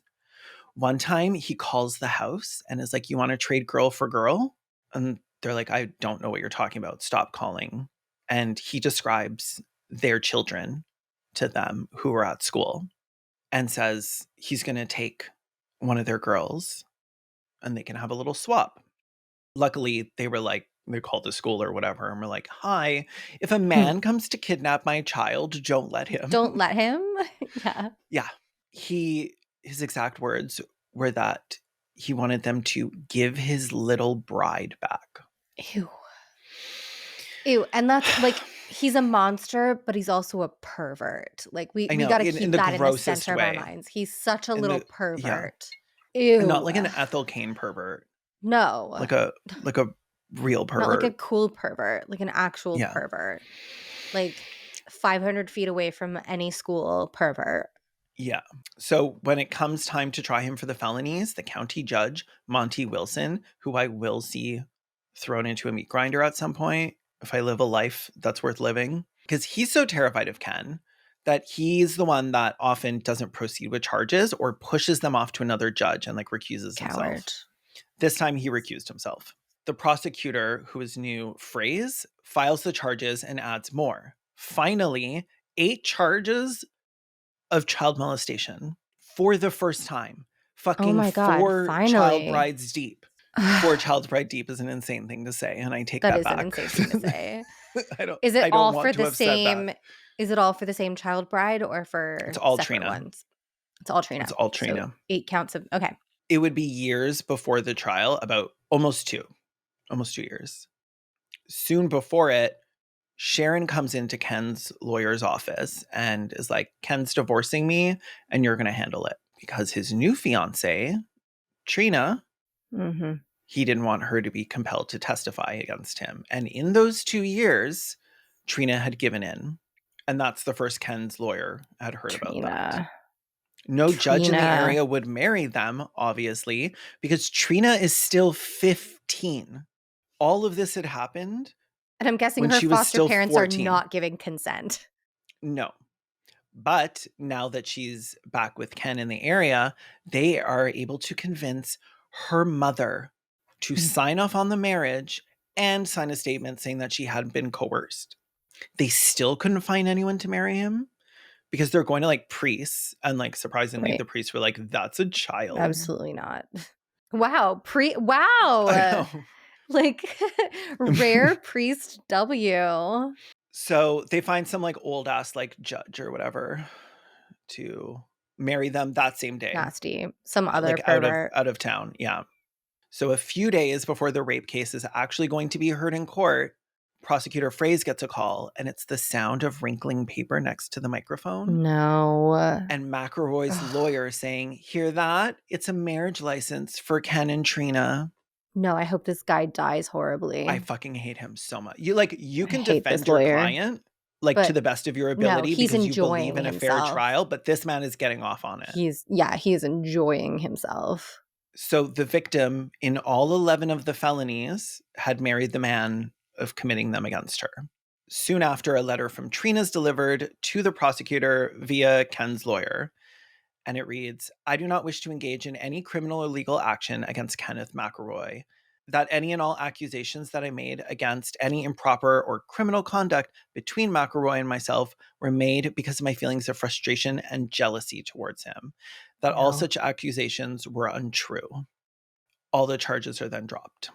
Well, sorry, all 11 felonies are dropped. The 12th of like brandishing a weapon or whatever, he gets acquitted. Flourishing a weapon. Yes, flourishing a weapon. Like a little quill pen. They were like, you can't prove that he flourished. Maybe he was just holding it. And somebody was like, no, I saw it. That was a flourish. That was a flourish. It was beautiful, actually. McElroy then harassed that person for 2 years until they agreed that it wasn't a flourish. And then they were like, actually, it was a very stoic hold, not a flourish. Yeah, very manly. Very manly, masculine. One night, a few years later, in 1976, saying this sentence, local farmer Romaine Henry. Romaine Henry? I know. Please tell me he grew romaine lettuce. I think it was like corn, but it's still very funny. Missed opportunity. Romaine Henry. I know. It's cute. I love it. So he's working on his farm when his sons come to him and they're like, we heard gunshots at the edge of our property. So he drives out and he sees Ken. And he's like, nope. Hangs a Yui after he like drives past him and was like, I'm out of here. But Ken steps into the road just like with Grandpa his shotgun. Simpson. Yeah. No. And Ken blocks his way. He still doesn't know what Ken's issue is. Yeah, Ken, he wasn't going to do anything. He was leaving. I know. But Ken gets him to open his door so he can talk to him. And he accuses him of having been showing up at his home in like a white Mustang or something. Okay. And Romaine's like, and Ken is crazy, so you can't deny anything. And Romaine's like, well, that wasn't me, and I don't have that car. And Ken's like, lots of people drive around in other people's cars. It's like, well, I do it all the time. So Ken blows a hole through Romaine's stomach. Oh my God. While he's sitting in the driver's seat. Jesus Christ. Romaine did like one of the first reasonable things in this story and drives off and is like, I can't believe he can still drive. Why? Not well. Like he barely made it home. Oh my God. And because he was facing the wrong way when Ken stopped him, he had to like make a bunch of like right turns to get back to where he was going while bleeding out. Oh. Which is just thinking about, again, horror movie. Like, horror movie. Because he's not obviously going to be like, stop and make a Yui in front of the guy who just fucking shot him. With a hole in your gut, like the holes that the lead burned into Ken's brain. Like, oh my God. He makes it home. His wife gets him to the hospital. He lives. That's amazing too. Yeah. I definitely wouldn't live. I'd die. I No. don't think there's I would have enough died blood in so I me. would die just living in fucking Skidmore. I I would have wake up, opened my eyes, like, after being born, looked around and been like, "Bet." know. Well, it's SIDS for me. I gotta go to hell before somebody can fucking baptize me. Bye. So, again, prosecutor phrase charges Ken. And this time he has 5 witnesses that put him on the road that day. Not Okay. that saw it, but like he was They're like, there he was driving around. Yeah. because he said he wasn't. Okay. He's like, I couldn't have done it because I was out of town. They were like, well, literally everybody saw you driving around there at that exact time. Again, Wilson disqualifies himself from hearing the case This piece of shit. because McElroy threatens to burn down his barn. And the judge is like, fine, I'll step back. And then McElroy's like, but I love burning down barns. So he does it anyway. So he does it anyway. Cool. And then seeing that even after listening to the judge, his barn was burned down, all 5 of those witnesses were like, you know what? Maybe we didn't see him. You know, I've never And been really good with my cars. I've never been. once you see one, you see them all, right? Yeah. 4 They all kind of look wheels. the same to me. 4 wheels and a 5th wheel for steering. That's right. Is it a Toyota? Is it a Kia? I don't know. I've always been dumb that way. Always been dumb that way and unreliable in court. Yeah. So Ken does find 2 people to say he was out of town, though. And Ken is found not guilty. You would think a man being like, I saw him, and he was like, I'm Ken McElroy, and I'm shooting you. That should carry some weight. But nope. 2 years later, and just so you know, I've skipped like 90% of his crimes. He really kept busy. Again, grind set. He was on that grind set. So at this point, Trina is like partners with him. Like she goes with him to harass people. Like she's been groomed. She has been so thoroughly groomed. Jesus. Which is something I just like had to keep reminding myself of. Like, right. Because in that these she's stories, a victim here. Yeah. Like even though she's now victimizing people, she's a victim. There's no blame as well as a villain. Yeah. In my mind. Like I maybe wouldn't want to like hang out with her. But like in the documentary, she looked so unhinged whenever she was talking about him. So sad, so distraught. Like my husband was killed in vigilante violence and I'm left to raise these kids. Like he was such a beautiful man and they took him from me. So now I'm suing the city because they did nothing to protect my husband, which is just like from her after all the things after what he did. Yeah. Were done to not protect her. Yeah. She turned around and tried to use that against the people she claimed she saw kill him. So in April of 1980, 2 of their girls, a 14-year-old and a 4-year-old, were picking some candy up from the store. Trina was parked like down the street or whatever and was like, I'm going to do this. You run and get yourself some candy. The older girl buys hers. The younger one's like fiddling around or whatever. And the woman working at the cash register is like, oh, like we need to ring her through too. And the daughter's like, did you just accuse her of stealing? And like goes back to the cash. It was like, return my money. The little girl's now crying and they leave being like, oh, we'll be back. And they go tell Trina. Oh, no. Trina comes in and is like, which one of you bitches is the fucking boss around here? The owners of the store are Bo and Lois Bowenkamp, but Lois and Bo were like in the back or something. No, Bo was working at the deli counter. Lois was like off like doing inventory or something. And Evelyn was at the till. And Evelyn's like, I'm not the boss, but I was in charge here, like when this happened. And Lois is like, which one of you bitches is the boss? Me, I'm bitches, and I didn't do shit. Like, the fuck's your problem? She's a little old lady. I love her. Oh, Lois, you're adorable and you're in danger, girl. Yeah, Lois, stop it. Lois. So Trina's like, you accused my daughters of raiding your store, and now you're about to meet Kenneth McElroy. No. Which is like, this is what I mean when I'm like, she's relying on his cruelty and violence as like she's like guiding it like a weapon. Mhm. like at her own disposal. So people in town didn't fucking like Trina either. Right. Like after all this, people fucking hated Trina as much as him. Because when he would go to harass people, she would be in the car. She would like Mhm. poke a shotgun She out would the window too. terrorize And people. yeah. Yeah. So Lois steps in, obviously, and is like, I'm the owner. You can leave her out of this. None of that happened. Like everything you're saying is Yeah. wrong. And she's like, my daughters have no reason to lie. And Lois is like, bitch, I do. Like, I don't know your goddamn kids. All I was saying was they need to pay for things. And she was like, how is that not accusing them of stealing? And it obviously goes nowhere. Right.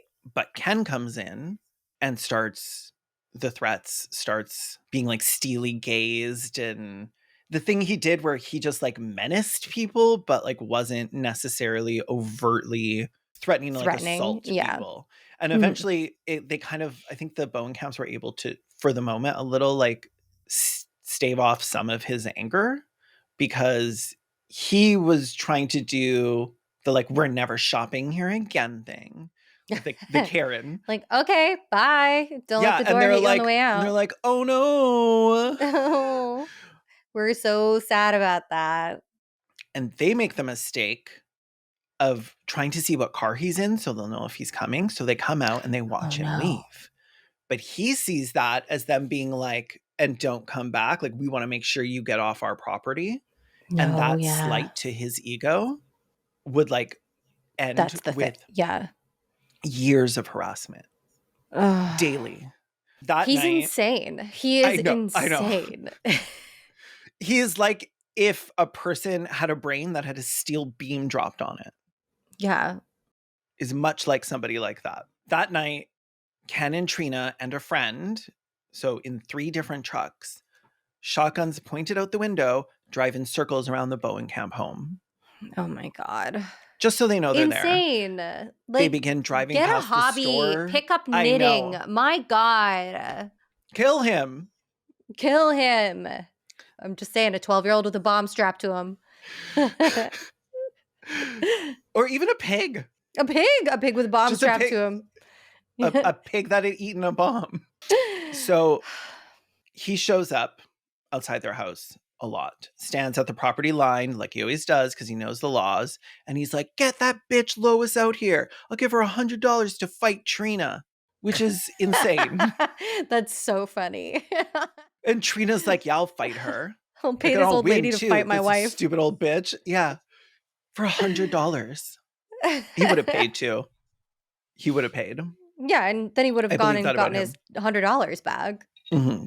If Trina had lost, he would have intervened Oh, and beat the old lady up absolutely. and got his $100 back. So he's driving by their store. He's driving by their house. Dead of night. They're firing shotgun blasts off into the air. Trina Too by much his free side. time. This is what too much free time does to a motherfucker. Like Yeah. This wouldn't have happened if they had Netflix. He would Netflix. have been Yeah. at home watching It's Always Sunny or whatever. Mhm. So there's a law in the state that like firing a weapon with the intent to terrify or threaten was illegal. Mhm. Yeah, that happened outside my old apartment building once.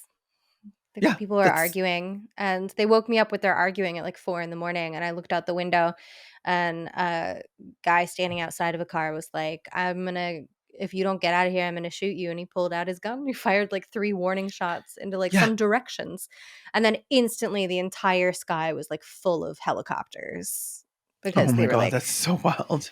it was it was crazy. LA is a crazy place. Yeah, I'm like, why are there helicopters just like waiting behind a bush or whatever like pop out? LAPD are just like flying around waiting for something to happen. So they are like, they're shooting their guns off. Can't you do Yeah, something? And to then they talk to intimidate. Ken, and Ken's like, it's almost 4th of July. Could have been fireworks. I'm just yeah, loud popping I also think it is would be hard fireworks. to prove the intent was to threaten. Yeah, Like, especially in like a hick town. Like it could have been like yeah, a joyful gunshot. yeah. Could have been Yeah, I like just found out some good news. yeehaw. All 3 of my Yeah, wives are pregnant. So we were yeah. yee-hawing. I'm having my babies are having more babies. So Beau's 70th birthday comes around. They usually have like a big party out on the lawn, but they're like, let's not. Not this Like, that year. seems like the thing that he would show up to. So they have like a Mhm. quiet dinner, and Beau's like, whatever, I'll just work. The electrician's supposed to be coming today to fix the AC. So I'm just going to go to work and I'll be there and do some, like, move some stuff around so he can access what he needs, whatever. And this is in the like back of the store where the loading dock is. So the like wall is up where the trucks pull in. Okay. And from that vantage point, he can see Ken in his his pickup truck His pickup across the car. street. And Ken's just like staring at him for like half an hour, an hour. But he leaves. So Beau relaxes a bit and he's like, oh, maybe he has somewhere else to be. But moments later, Ken's back without his car. Like, his car's not visible. Because he doesn't have somewhere else to be. No, absolutely not. He's really got nothing going on. There's nowhere he'd rather be. So Beau is like, get off my property. Ken's like, did you call the police? And he was like, no, you left. Get off my property. And Ken's like, okay. And he sees 4 like youths hanging by across the street near the tavern. So he goes up to them, gives them $5 and says, go inside and get yourself some drinks. And they do. And they're like, And wow, now this guy's cool. the This street's guy's so empty. cool. Yeah. Actually, they went into the tavern and they're like, he's totally about to kill Beau. And luckily, somebody does decide to go check on Beau eventually. Do something about it. Oh, God. But after they heard the gunshots, they locked the front and back doors and everyone just like huddled in silence. Because it's better not to see something, because then you don't become a witness that's getting harassed. What had happened was Ken walked back to Beau and now alone pulled his shotgun on him. Beau turns to the right to like try and like maneuver, and Ken shoots with his shotgun right through Beau's throat. One of the people had left the tavern and told someone else what was going on. This guy Dunbar, who for a while had been like a temporary deputy or something. So they thought that he had some authority and he had a gun still. So he takes his gun to the loading dock area where Beau is and finds him bleeding out on the floor. Oh my God. He's gurgling out blood and tries to say McElroy, but it's coming out as like Loy, and he thinks he's calling for Lois. Oh no. Lois gets there eventually because, again, she was like down the street, and she's like, no, he's saying McElroy. McElroy's arrested by Stratton driving out of town, and Stratton knew where he was going to be because he, remember like earlier when I said that he was constantly asking people in town like what roads he took, where he went, like, so he knows was his like, he's going to movements. try and get out of town and this is the road he's going to go down. So he's there Right. waiting for him, and he manages to actually get him to come in, which like he assumed that he might be dead, right? Like, you try and arrest him, he might blow your brains out. Yeah, especially now that he's like committed a murder. So Beau lives. That's which crazy. McElroy was not planning on. So oh my God. when he moved to the right, the whole, like, it went past all of the like main arteries like, and everything. larynx. All the spray just like missed everything that, like, he could barely talk after, but Right. he didn't immediately bleed out. Right. And he was found really quickly. Like, if those boys hadn't said anything, I think it would have been a while before anyone got to him. So the next day, McElroy's bragging about it at the pool hall. Like, finally shut him up. Fuck that guy. But what I don't think you realize is, like, everybody loves Beau. He's like the local friendly grocer. Like, it's a family business. Like, you would go, he owned the store, but he's also like working at the deli. Like, you know what I mean? Like, they were like, when he was everybody knew victimizing him. those young girls, I didn't give a shit. But now that he went after that old man, we're pissed. This is something that really fucking bothered me. Is that they were like, oh, now he's gone too far. I'm like, excuse the motherfuck out of me. The like 30 different counts of rape against like multiple children wasn't too far for you. Some of the farmers, but the old guy we like, when interviewed, people are like, he was so sick. He stole our cattle. He would like shoot his gun off. He raped our women. And it's like, your priorities here are fucking abysmal. Like, this Crazy. is. So Bo survives. He tells them what happened, but there's no witnesses, obviously. Mm-hmm. When this happened, people were like, maybe it's finally over. But no, the harassment continued. Bo's Of in the course. hospital. So As long now, as he can get away with it. yeah. And he's focused on Lois now. He's like, that fucking bitch Mhm. Lois. Like, she's the real problem here. So, This particular incident is over candy as well. I just want to remind literally everyone over here. It's candy. over candy. Literally a year later, the trial starts. So they've been harassed for a year. His Mhm. family has been harassed for a year. He obviously has fucking insane PTSD. He's not coping. Like, he's terrified. Everyone is terrified.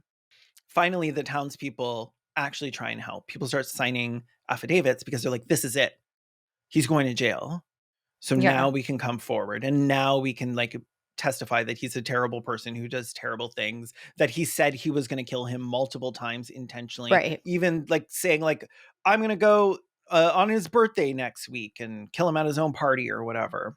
But a week after that, he's in the bar with a rifle and a bayonet sitting in the corner, like glaring at people, the people who were going to testify. A So bayonet as well. Oh my God. Gruesome. everyone's on edge, obviously. Everyone in the town is like, fuck the police, fuck the court system. Like, Yeah. Well, it hasn't helped them so far. no. And things are getting really bad. Everybody's terrified. Shops start closing early It's time to because, take things into your own hands. okay, first they let it affect them. And then they were And like, well, then they now it's didn't. too far. This is affecting my business. Yeah. Shops This is started affecting the closing bottom early. line. There was like a fake No. curfew where people would be like, you come right home after school. You don't stop for anyone. You see Mhm. Ken, you run. Eventually, people stopped even going out on the main streets. The liquor That's store insane. just shut down because they could no longer afford to be in business because it was a ghost town filled with people. Absolutely wild. If they needed something, they would just go like 6 counties out and be like, well, Oh I'm my going to do my God. groceries there because I'm not running into fucking Ken at the grocery store while he's killing Right. Lois or whatever. And during this time, Ken's like trying to pay people to kill Bo for him. Like, even the bank is closing early. Like, the town's just fucked. It got so bad that multiple stores started closing. And during this time, Ken's like trying to find out who the jurors on his trial are because it's in a different county. Because they were like, we obviously can't try him here. There's not even enough people for a fucking jury. And like, if you want, everybody loves Bo, so he Mhm. wouldn't get a fair trial. So Right. his lawyer is responsible for getting it in a different For town. jury selection. Yeah. But McElroy gets the list, maybe from his lawyer, of who the jurors are. And he knows one of them is friends with his friend Ray. So he goes to Ray and he shows them the list, who knows like a bunch of people because they're in another small town. And Ray points out all the people he think might convict him so that Oh my McElroy God. can now go attack them. Harass them. Yeah. He even paid Ray $1,000 and was like, give this to your juror friend and get me a hung jury. Ray just kept the money. He didn't do that. Well, that's cute. I like that. Yeah. I like Ray. McElroy then took the names Ray gave him and paid kids to put rattlesnakes in the jurors' mailboxes. Oh my But the kid, God. but the kids backed out and went and told the police because they were like, That's good. we're not immune to like being Yeah. charged like this asshole is. Also, we're not going to go touch rattlesnakes. I know, right? I'll I don't put want to poop shove in a there. rattlesnake in someone's mailbox. That sounds dangerous to me. Yeah, it sounds hard. So there's a thing with Missouri juries where they're deliberately uninformed about people's past. So Okay. if there was actual convictions, they might be able to bring them up, but charges that were They can't. dropped, you're not able to. So Mhm. the jury goes into this thinking it's a dispute between two men, and McElroy's claim is that Lois was like super into him and Bo was jealous and attacked him with a box cutter that was found on the scene that Bo had been using to cut boxes because it was the fucking loading 'Cause dock he warehouse worked at a area. grocery store. Yeah. Yeah, filled with boxes that needed to be cut open. The jury is like, we can't, like, this is a he said situation. Like, we have no way of really knowing. There's no other witnesses. They didn't pursue it. The prosecutor decided not to file charges about like the stalking and the harassment that preceded it because he thought that it would be easy for Ken to prove that Beau had a reason to attack him that day and therefore would solidify his self-defense defense.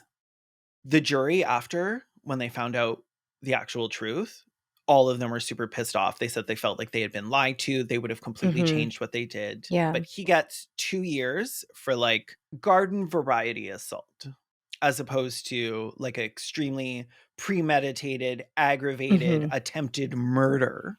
Yeah. Right?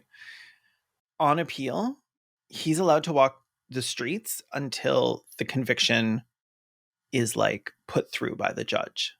The judge has to take time still to sentence because the jury recommends the 2 years, but then the judge has the final say. You can like lessen it. You can't really add more, but you can like, they have some leeway. So he's back out on the street and the people who testified him are now in danger. Yeah.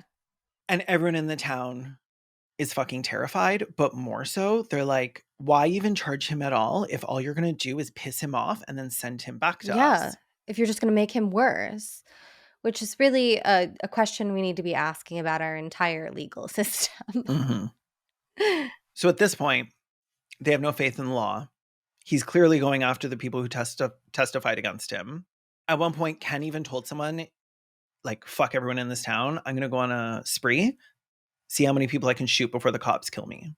And this rumor makes its way around town. And so the town... Sounds like you guys got to do something. Almost accidentally starts gathering at the Legion. A group of people decide they want to start like a vigilante group to patrol the streets to protect these 4 guys. So they're like, let's go talk about it. They unlock the Legion, they go in. But then people started seeing people at the Legion and going in, and parking their trucks in front over and there. Going in. And then more people start wandering over. And then people start being like, there's a meeting about Ken. So eventually 60 to 100 people are now in the half Legion the town. talking about yeah, exactly. A third of the town. Almost all the adults. Yeah. Because by this point, a lot of people had left the town too. I think there was like 289 people there now. Jesus. I think there was like 200. That's very specific. Like 289, give or take. Around 289, give or take, like none. So 289 and 100 adults and like at least 57 kids, right? Like, oh, easy. They make the plan that they both need to protect these men who testified, but also follow Ken everywhere. Like patrol the streets, follow him everywhere he goes, make sure that he can't commit any more crimes, can't hurt anyone else. Right. Give him a taste of his own medicine. A lot of people were like, we're going to start stalking him. They agreed to do this. And while they're agreeing, somebody comes in and is like, Ken was just spotted going into the D&G. So now it's like they're all talking around, talking about everything they're going to do. And somebody comes in and he's like basically here's like, the opportunity to do it. Are you going to do it? Make good. So they all head down to the D&G with somebody being like, well, let's go get a beer. 60 to 100 of them file into the D&G and they're all standing at the counter staring at Ken. Ken's in there with Trina and Trina's like, we need to get the fuck out of here. They're going to fucking kill us. Yeah. Because there have been whispers around town. People apparently had been like trying to pay people off to kill him. During the meeting, the sheriff was there and he was like, listen, if somebody were to shoot him one night because he was on their property or whatever, we wouldn't do anything. Wouldn't it be funny if it was ruled a suicide after all he did? Maybe he was just really apologetic about everything he'd done. He felt really sad. Ken's like trying to be nonchalant, trying to be chill, and it's like just like stands up with Trina. I was like, let's get our beer to go, and orders a 6-pack, which you could do apparently.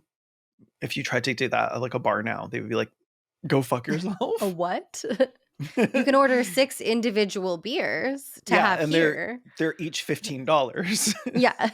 So as he walks out, people start getting a little brave with their little murmurs, being like, get out of town and stay out. And people being like, don't come back. Watermelon, But like, watermelon, grumble, grumble, grumble. so Ken and Trina leave, get in the truck, and they're like, well, remember how we said we were going to follow him? I guess that starts now. I guess we're doing that. So they all file out. Ken's lighting a cigarette in the truck, has just started the engine by the time that everybody has surrounded them. And Trina's like, they have guns. She noticed the guns first. Mm-hmm. And I assume that she also noticed the giant hole in Ken's cheek first, as the first shotgun blast ripped through his head. Oh my God. Did the first one kill him or just through his cheek? I think later they would determine that the first blast was enough to eventually, like, it was fatal, but that doesn't mean he was like necessarily dead wound yet. Yeah. Somebody pulls Trina out of the truck and then they light the truck up. Like, they're blowing chunks off this man's head. Oh my God. All over the Hell car. Yeah. And his foot, like, his body slumps forward and his foot hits the gas, but the truck is in park. Okay. So now it just revs. The tires are screeching or whatever, like the manual park. So like the wheels can still move, but the car can't. There's smoke coming out of the wheels. Amazing. It's making like this horrible fucking sound. It really is like the 4th of July. Yeah. According to the people who were there, nobody saw the shot, of course, but they saw after the like lumpy mess of his head squirting blood out in every direction. Amazing. And then they walked back into the D&G and said, it's over. You can sleep tonight. You all stand behind us. Nobody saw nothing. Nobody saw anything. Because who wants a drink? As Ken had shown, if you don't have witnesses, it's really hard to get charged with a crime. And the sheriff was like, I'm still ruling it a suicide. Looks like a suicide to me. So for a while, the truck just like sits there smoking, screeching. The sheriff that had said the suicide comment, when he saw them go to find Ken, he drove out of town, waited until he got called back in and was like, whoa, I was out of town when it happened. I wasn't there. I didn't see anything happen. Ken's son, who was 13 at the time, was one of the only people in his family to see the body at that spot. He describes blood running down the street from the truck. I believe that, and yeah. The meat and the flesh and the bone and the hair just all over the pickup. Like a mess. Later, one resident said his brother went out and collected his teeth because they had been blown out of his head and then out of the truck onto the street.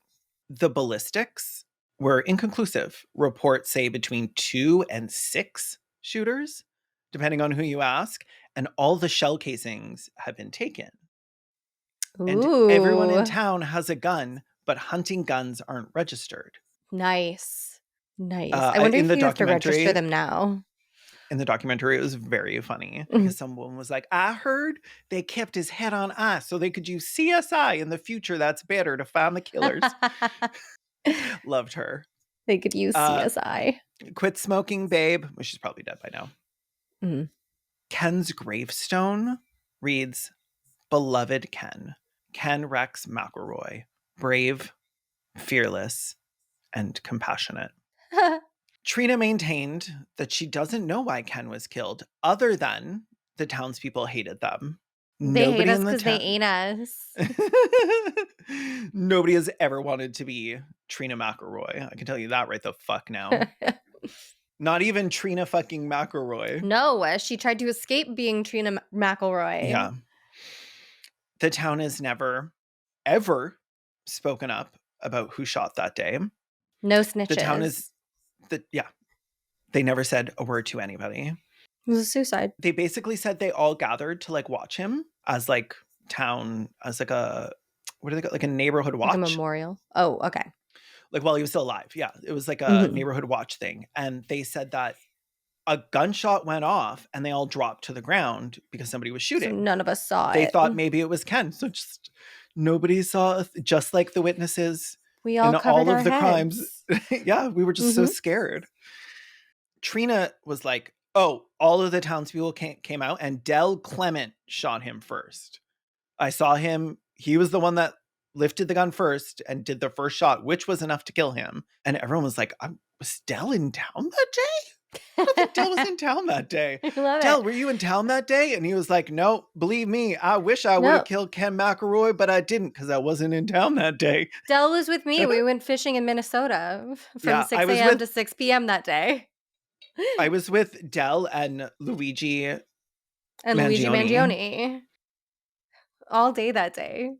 So there's like a weird, Skidmore is weird. The people in I Skidmore bet. talk about like a curse being started Mhm. that day. And I'll explain why in a second. But I kind of think these people are just racist because they're like, oh, like something evil was opened up in the town that day. But like 50 years earlier, a mob of Skidmore citizens had lynched someone. This was not like the first time the people of That are Skidmore had all yeah. gathered together to like fucking kill someone they thought deserved to die. Mhm. In 1930, Raymond Gunn, who was a rapist, did his time, got out of jail, moved to Skidmore, and then attempted to rape a school teacher. And when she fought back, he killed her. He admitted Oh it. my God. He was charged. While they were about to transport him to prison, the town surrounded the sheriff's car and was like, And lynched you're going to him. die with him or Jesus. not. It's up to you. But he's Mhm. dying today. So, like, step out of the way or not, but Or up to die. you. Mhm. Yeah. They brought him back down to the schoolhouse, like, the whole town walked him through the town to the schoolhouse, beating him along the way, and burnt him alive on the roof of the schoolhouse, during which the schoolhouse caught on fire, the roof caved in with his Oh body, my and then the God. entire schoolhouse burned down. Oh my God. Which again, if something dark was opened in the town at some point, I think it might be in the fiery blaze where you murdered someone. Mhm. Not like 50 years later when you decided to do it again, but Yeah, like so this time it was a white guy. they think that he's like their curse or whatever. Yeah, they think the town is Kenneth. cursed. Yeah, He's which their Pennywise. very much. I won't say his name, and you better not either. But there's a guy who's murdered, and then he comes back and he comes through the mirrors, Mhm. much like that. Never heard of him. Bloody Never Mary? heard of that before. That's it's his her ex. I'm not scared of her. I'm not scared of her, but the other one, we don't say that name. Yeah, a lot of the people are like something changed. What was the quote? The killing of Ken Rex McElroy opened up something that needs to be closed, which is a terrifying and spooky way to say something. And we'll do it again. They're like, there's less than 300 people in the town. There shouldn't be that many murders here. But I'm like, that feels like a reason to murder somebody. Like, I would expect more murder in a small town than in a big city because, Honestly, like, yeah. Because you can get away with it. yeah, clearly. A woman gets stomped to death by her husband, and they're like, it's the curse. And I'm like, it's domestic No, violence, that's domestic violence. which all of you turn your head Participate blind fucking, in. Yeah. yeah. A woman wanting a baby of her own kills and slices up a pregnant woman and steals the child. That's There's fucked up. disappearances and suicides. And I was like, I would disappear or suicide if I lived in fucking Skidmore too. Yeah. I would Like, suicide myself living in this isn't a Skidmore. curse. This is capitalism. Like, you just have a shitty life. Mhm. So obviously somebody needs to do something. There's a body in the middle of town. Yeah. Task force is put together, 20 cops working nonstop around the clock, 90 leads probed, so many witnesses spoken to, nothing. Nobody knew anything, nobody saw anything, nothing to say. The cops start to get pissed, and then the townspeople are like, sorry, you're mad at us. Yeah, It's you like, didn't do anything all this if time. I had killed him, it would be because you didn't put him in jail. And Right. you talking to us like we're bad people is sick. But one thing they didn't expect was that this would blow up. Because I don't think they decided to kill him that day. At least I don't No. like assume so. I think somebody It was seems like it like, just fuck this and happened. pulled the trigger. And people are Mhm. like, well, fuck, we're doing it. We're doing it. It's happening. Yeah. So there was no plan for what would happen under continued pressure. But like with reporters showing up and stories being told, they started not to get painted as like people who finally snapped. Yes, he was painted as a bully, but people were like, is this vigilante justice justified? They Mind your own would, business. I know, right? You live in Skidmore. A grand jury's convened. They get to decide if somebody is charged. But they were like, we don't have any evidence other than Trina's word on who shot him. And he has an Right. alibi. Mhm. He was in Michigan Yeah. I was recording a fishing with podcast. Luigi. So their final decision of the jury is that somebody shot Ken for sure. That was it. Just we know You what we know, I can think say is somebody shot Ken. yeah, I think that's a solid deduction. Brilliant, brilliant detective work. Yeah, the peers on this jury, I would not consider my peers. I will say that. And there's this like weird intersection where people would be like, do you know what happened? And they'd be like, no. And they'd be like, do you feel bad? And they're like, no, they did what needed to be done. And they'd be like, who did? And they're like, what? like, because by saying they did what needed to be done, it sounds like an admission. Like, Right. well, the law wouldn't do it. So matters were taken into their own hands. And they're like, Oh, so what you're do you saying it's not mean? the law. And they're like, oh, I don't know. I don't know what happened.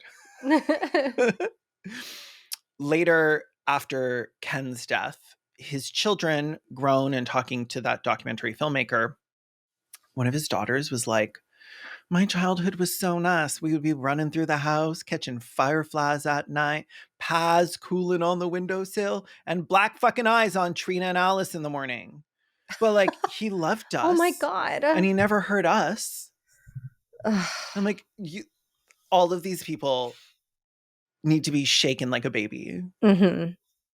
Trina, when asked during a press conference why she thought he was assassinated, was like, I don't know. I guess maybe they were all They jealous were of our jealous. They love. hate us because they ain't us. Yeah. And everyone was like, I hate you both. Like, just so you They're jealous know. of our pure love. Yeah. McElroy was buried at Memorial Park Cemetery I can't believe there was on, even anything to bury. oh my God, He was the Swiss cheesed. the funeral was 10 minutes. And they could only find one priest that was willing to do it. And he just like Hilarious. blazed through, no The eulogy, priests were like, nothing. he is not going to heaven. Yeah. On July 9th, 1984, Trina files a $5 million wrongful death lawsuit against the town of Skidmore. Oh, how's that going, sweetie? The case was settled out of court for $17,000. 17,000, that's nothing. I know. 5 million down to like less than the cost of like a I new know. car. People were like, fine, whatever, take your money, but get the fuck out because we hate you. Nobody Yeah. liked Trina. Nobody Fuck wanted off. her there. She describes people still going by her house after he died and shooting their guns in the air when she To was trying threaten to her, sleep. giving her a little taste of her own medicine. I mean, I Yeah, don't which agree with that because again, I'm we not. know that she's also a victim, but I Yeah. understand the logic. Well, yeah, and they wanted her gone. They didn't They want wanted to her out of remind there. her. Yeah. Yeah. They wanted to move past it and it was getting because they thought they were just gonna like do it and then it was over. But like now there's court, now there's like police, Right. now there's FBI, And now they're like, the fuck off, fucking girl. national news is there, and Right. Trina's talking to them.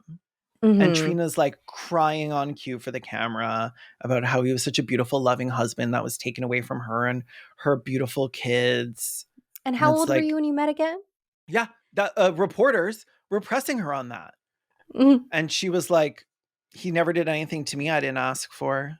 And it's like, except for remember when you said Except that for he when you like raped left you town. Yeah, when he raped you at at gunpoint and you ran gunpoint? out of town. And she was like, I lied. I just said that because I was jealous. It's not true. Oh my God, That's it as well. Like, that occurred to me as well. Like, every time he got them to recant and say that they lied, he would always get them to say that they he was lied because they jealous. were jealous. It was like he couldn't just have them recant. He No. had to have it be like an ego boost as well. An ego boost, and like these stupid little women are like so These obsessed with stupid me. women. Yeah, they get so jealous of each other. His lawyer, fucking Mhm. the Piece of sleazebag, shit. back I read a transcript of his interrogation of Trina before it went to court, like in the like preliminary, I guess it was an interrogation, but he was getting to interview her at least. I'm not sure what the context was, but no, it wasn't court. It wasn't court, but I think it was like a pretrial thing. And he was like, "So you wouldn't have had sex with him if he didn't have a gun?" And she's like, "No." He's like, "But you had sex with him all the time without a gun. What makes this time different? Why would he like why should we assume that the gun makes a difference?" And she was like, "Well, he said that he would kill me, so I did it." And he was like, "You did it even when he didn't say he was going to kill you." Oh So my like, god. I know, I fucking hate this man so much. Like I want to dox him. Like, Yeah, is he still alive? I'm not sure if he is, but Trina is not. She died on her 55th birthday on January 24th, 2012 of cancer. And that's Skidmore and Kid McElroy. Now he does sound like a Kid cowboy. McElroy. Ken McElroy. Well, I hate that whole How's it town, feel? but at least they did one good thing. One. Just One one. good thing. Honestly, like there's a lot in there where I was like, people did try, but they were terrified. And I understand. Yeah, I Like, understand being scared. do you put your wife and your children at risk In for somebody danger. who is likely to recant? Like, somebody's threatening to cut off your child's penis and make you eat it. And the Yeah. other person's like, but I love him. It's like, well, fine, fuck you too then. Like, Yeah. I'm out. I probably would have been one of those people to just leave town. I would have been like, what am I doing Oh, I would have been here? so goddamn out. Well, I'm gay. You have to leave the small town you're Oh from. yeah. They won't let you stay. So, yeah, I guess I don't know what the hell we're going to talk about in the morgue. Maybe about Maybe you how can tell me some of horrible his it other is. crimes. Yeah. Oh, yeah. I'm like, we could 'Cause talk you about missed how some. horrible it is for you to finally get an episode that's like just a fucking downer. Like, Yeah, there's no joke I can make. no, everything And about this is fucking I don't feel horrible. like making a joke. Like No, sometimes this it's just podcast kind of like isn't that funny. sucked. So I was That like, just sucks. that sucks, and I'm glad they're dead. Yeah. Small towns. Okay, well, I'm Kaylin Conrad. I'm a hoots. If you want a little bit more of this, which I don't know why you would, We're we're gonna going to be talk talking about about it. this on the morgue. You can find me on Blue Sky at Kaylin. You can find me on everything else as at Kaylin Conrad. Hoots is eating, so she's punished You can Hoots find me on at Twitter. Punished Hoots, and you can find me on YouTube as Hoots YouTube. Oh my god, is that whole mango applesauce? Is that a Mhm. whole? That's It's what a it looks like before they puree it. solid mango sauce. Mhm. If you want to suggest someone else for us to cover, you can do that on our Patreon, where you can add a suggestion to the suggestion cemetery and catch the morgue episodes, which is where we do our little debrief, our episode autopsy. If you're watching on YouTube, like, comment, subscribe. If you're on a podcast app, I guess you're trying to avoid our beautiful faces. So give us a 5-star review as a thank you. And Please. as an actual thank you to Davi Armanino for editing this horrible episode. Oh, right. Trigger warning for Davi. Bad things are going to happen prior to me Sorry, saying this. Davi. You can check out more of their work at daviarmanino.com, and you should. Okay, we love you. Love you. Bye.